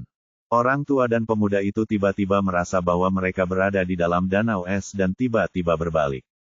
Mereka hanya melihat 2 sinar hitam melintas di tenggorokan mereka dan sesaat kemudian kepala mereka menggelinding di lantai. Mata mereka terbuka lebar karena tidak percaya dan tidak mau, terutama pemuda yang bahkan belum berusia 20 tahun. Keduanya bahkan tidak bermimpi bahwa mereka akan mati hanya karena orang ini sedang mencari target dan secara tidak sengaja melihat semua ini. Pada akhirnya, dia bahkan tidak bisa mengendalikan dirinya sendiri. S tidak berhenti di sini dan seperti seorang penjahat kejam memasuki jalan setapak yang dipenuhi ruangan. S menampilkan bilaki dengan hadeki di sekelilingnya dan seperti kilat mengirimnya ke dalam ruangan-ruangan itu dan satu demi satu tubuh tanpa kepala yang dingin jatuh. S menarik kembali kinya sambil mendesah berulang kali, pada akhirnya, dia tetap melakukannya dan membunuh semua binatang yang tak dikenal itu tetapi dia tidak menyesalinya sedikitpun. Mereka semua pantas mendapatkannya. Di sisi lain, gadis-gadis itu semua tercengang, mereka tidak pernah membayangkan akan ada seseorang yang menyelamatkan mereka dan membunuh semua bajingan yang menyiksa mereka dengan segala cara yang mungkin. Salah satu gadis tadi berkata sambil meringis, terima kasih telah menyelamatkan kami, kakak Bibi begitu. Melihatnya, yang lain juga mengikuti dan mengucapkan terima kasih kepada S sambil menangis. Mata mereka dipenuhi dengan air mata panas dan rasa terima kasih. S mendesah sedih melihat semua gadis yang tertidur ini, di mana orang tuamu? Apakah mereka membawamu pergi dari mereka? Tanyanya sambil melihat semua gadis itu. Mereka berjumlah 33 orang dan kondisi mereka masing-masing lebih buruk dari yang lain. Orang tuaku menjualku kepada iblis tua itu. Seorang gadis berusia 16 tahun berbicara dengan sedih sambil menangis. Orang tuaku meninggal dunia dan pamanku menjualku ke sini. S tidak tahu harus berkata apa setelah mendengar masa lalu tragis gadis-gadis itu. Ia tiba-tiba teringat cerita Eva saat teman ayahnya menjualnya kepada Lila Grand dan merasa semakin pedih untuk mereka semua. Perbudakan merupakan hal yang umum di dunia langit emas sehingga meskipun dia ingin, dia tidak dapat menyelamatkan semua budak tersebut. Semua orang mencari dan hidup demi segala macam kekayaan, bahkan jika mereka harus menukar jiwa mereka untuk itu atau bahkan menempatkan diri dalam bahaya. Sungguh ras manusia yang fenomenal. Keluh S dan merasakan kesedihan yang mendalam di hatinya. Bab 80. S menatap bingung ke arah mata gadis-gadis itu yang berkaca-kaca namun penuh harap. Dia tahu bertahan apa maksud mereka, tetapi dia tidak bisa begitu saja membawa mereka bersamanya, karena dia penyendiri dan profesinya juga bukan profesi yang cocok untuk bekerja sama. Pertama, S melihat semua mayat tanpa kepala itu dan mengirim jejak jiwa ke arah mereka, dan dalam beberapa saat mengumpulkan semua tugas penyimpanan mereka. S tidak mendapat poin pencuri karena Anda tidak dapat mencuri dari orang mati. Secara kolektif ada lebih dari 50 juta koin ruby, mengingat semua orang di sini adalah babi kaya dan kekayaan orang tua itu sendiri lebih dari 30 juta. Setelah memilah barang-barang, S melihat-lihat gadis-gadis itu dan mengarahkan jarinya ke salah satu dari mereka dan bertanya, "Siapa namamu?" Gadis ini adalah yang tercantum di antara semuanya. Ketika S menunjuknya, dia sedikit malu dan gugup tetapi tetap menjawabnya dengan malu-malu, "Emi." S menatap Emi yang pemalu, dia adalah yang tertua di kelompok itu dan juga seorang terampil gerbang Ki tingkat 1. Selain itu, dia bisa merasakan bahwa Emi memiliki jiwa yang sangat kuat, itulah alasan dia memilihnya. Sebuah cincin penyimpanan biru muncul di tangan S dan dia mengisinya dengan 100 juta koin ruby dan semua teknik dan keterampilan curian yang tidak berguna, dan pil alkimia. Mengingat ia tidak dapat menggunakan semua teknik dan buku tersebut, ia memutuskan untuk memberikannya kepada gadis-gadis yang membutuhkan. Terlebih lagi, ia telah mengingat semuanya dalam perjalanannya yang panjang. Mengenai pil, ia hanya memberikan mereka semua yang berkualitas putih, karena pil adalah pengalamannya, dan bahkan jika ia memberikan pil berkualitas tinggi, mereka tetap tidak dapat menggunakannya. Mengenai senjata, ia tidak memilikinya dan uang hanyalah angka baginya. S juga membagikan versi sederhana dari keterampilan sistem siluman yang dia ciptakan sendiri. Karena sistem keterampilan tidak dapat diajarkan kepada siapapun, suatu kali dia mencoba mengajarkannya kepada Eva tetapi gagal. Dia menciptakannya setelah dia bangun dari tidurnya dan ingin memberikannya kepada Eva ketika dia bangun tetapi gadis-gadis ini lebih berteriak. "Saya selalu bisa menciptakan lebih banyak untuknya." S tidak tahu konsepnya mampu membuat semua monster tua sekte itu marah sampai mati. Karena S sudah menyelamatkan mereka akan memastikan mereka tetap aman atau apa gunanya dia menyelamatkan mereka jika mereka tertangkap lagi. S meletakkan cincin penyimpanan itu di tangan Emi yang kasar dan bertanya dengan sungguh-sungguh, "Ini cincin penyimpanan karena kamu seorang kenalan, kamu dapat menggunakannya dengan Ki, jangan pernah menggunakannya di depan orang lain atau itu akan menjadi bencana." Ada koin ruby dan teknik serta keterampilan menggambar di dalamnya. Aku juga menaruh beberapa pil di dalamnya, itu akan cukup untuk kalian semua untuk mengingat ke alam dasar Ki. Sekarang, aku ingin kamu menjaga semua adik perempuanmu. Bisakah kamu melakukannya untukku? Emi sangat terkejut, dia pikir dia sedang bermimpi. Dia mendengar tentang cincin penyimpanan legendaris itu karena orang tuanya adalah tetangganya sebelum mereka meninggal di tangan musuh dan orang itu juga yang menjualnya kepada penjahat tua itu. Aku akan mengurus mereka. Emi mengangguk dengan wajah penuh air mata. Dia sangat baik, bahkan menghadiahkan kita semua harta karun legendaris ini. Dia sangat bersyukur dan agak tahu, kakak laki-laki ini tidak bisa mengurus mereka. Dia sudah sangat murah hati menyelamatkan mereka semua, apalagi memberikan cincin penyimpanan seolah-olah itu bukan apa-apa. S menandatangani dengan puas, melihat Emi bertekad dan merasa senang. Sekarang tunggu di sini sampai malam tiba, setelah aku pergi kau bisa pergi ke tempat ini.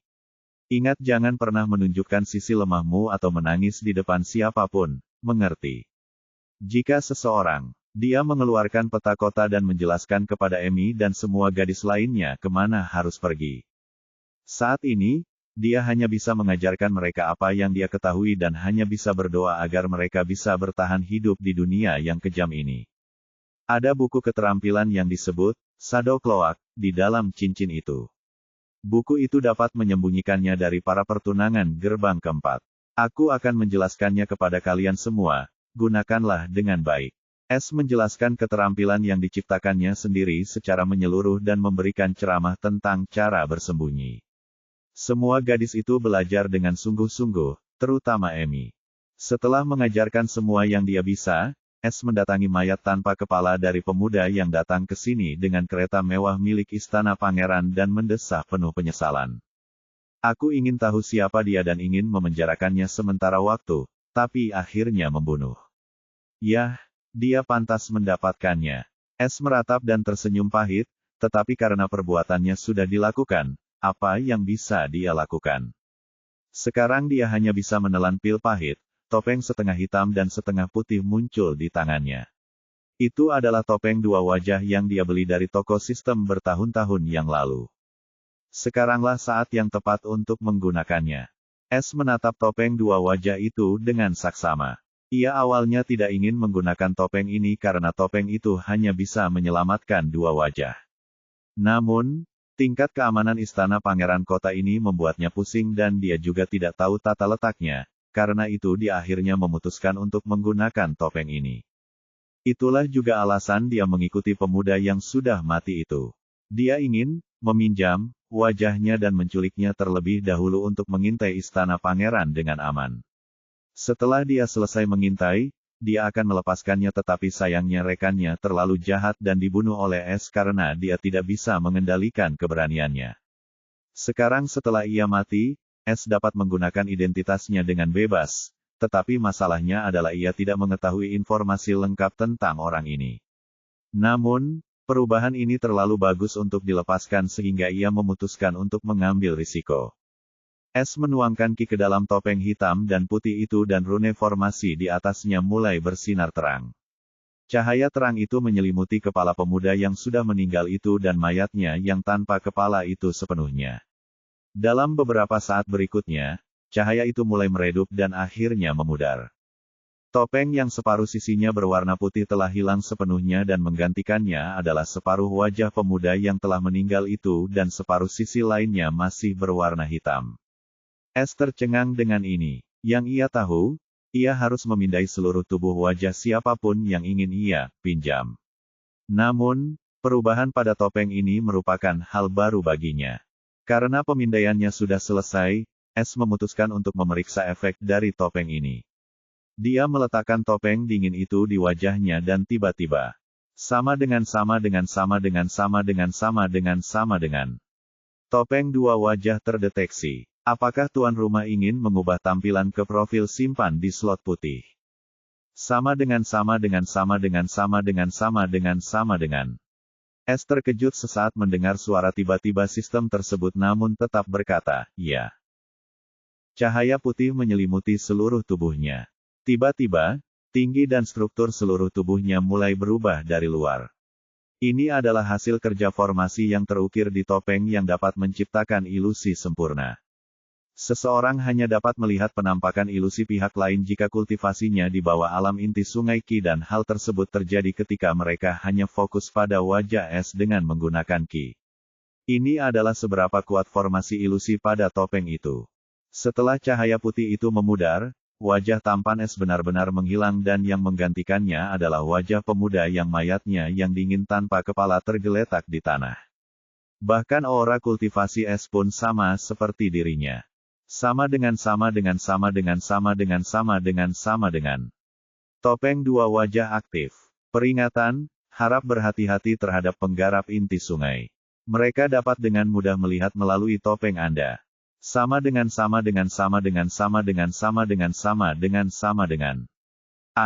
S sedang memindai peringatan sistem ketika teriakan yang mengkhawatirkan tiba-tiba terdengar dari belakang dan dia segera berbalik untuk melihat apa yang terjadi. S melihat Amy berdiri di belakangnya dengan wajah penuh kengerian dan dia gemetar saat menatapnya dengan kebencian dan kepanikan di matanya yang indah. Apa yang terjadi? Tanyanya bingung. Mengapa dia tiba-tiba begitu takut padaku? Kakao, di mana kakak? Apa yang kau lakukan? Emi mengumpulkan keberaniannya dan meraung seperti singa betina pemberani. Seperti yang diajarkan Es padanya. Jangan pernah tunjukkan rasa takutmu. Namun dia masih menggigil ketakutan. Es akhirnya mengerti kenapa bocah ini tiba-tiba menjadi sangat waspada dan tersenyum kecut karena ternyata itu salahnya. Sistem matikan topengnya. Tiba-tiba wajahnya mulai retak dan digantikan oleh wajah setengah manusia dan topeng setengah hitam. Sosoknya kembali ke tinggi dan rampingnya yang sebenarnya. Dia melepaskan topeng dua wajah itu dan tersenyum pada Emi yang berdiri tercengang di sana. Es sangat ajaib. Kakak laki-laki bahkan bisa mengubah wajahnya. Wow, seru Emi sambil menjulurkan tangan dan semua ketakutannya hilang. Matanya berbinar karena kekaguman dan kekaguman pada Es. Bagaimanapun juga, dia baru berusia 14 tahun dan karena Es telah menyelamatkan mereka semua, dia adalah penyelamatnya dan yang paling penting adalah seorang idola. Es menggaruk wajahnya karena malu setelah melihat mata Emi yang penuh kekaguman. Bohong jika dia mengatakan dia tidak merasa senang dipuja oleh gadis kecil ini. Batuk. Es terbatuk untuk menyembunyikan wajahnya yang memerah dan malu. Itu bukan apa-apa. Suaranya berubah tegas lagi, kita sudah di sini selama 5 jam dan seharusnya di luar sudah gelap. Apakah kamu ingat apa yang aku buka? Wajah Emi juga berubah serius dan sedikit sedih. Iya. Emi mengingat semua yang dikatakan kakak laki-lakinya. Setelah kau pergi, kita akan membakar tempat ini dan melarikan diri ke wilayah rakyat jelata di kota dan mencari tempat yang tenang untuk tinggal. Dia mengingat sebelum melanjutkan, kita hanya akan meninggalkan wilayah rakyat jelata setelah kita menjadi cukup kuat untuk melindungi diri kita sendiri. Es mengangguk lega, mendengar Emi mengingat semuanya, dan berpikir dengan puas. Dia akan menjadi pemimpin yang hebat untuk kelompok bocah nakal ini. Meski Es mengabaikannya, dia sendiri juga anak nakal.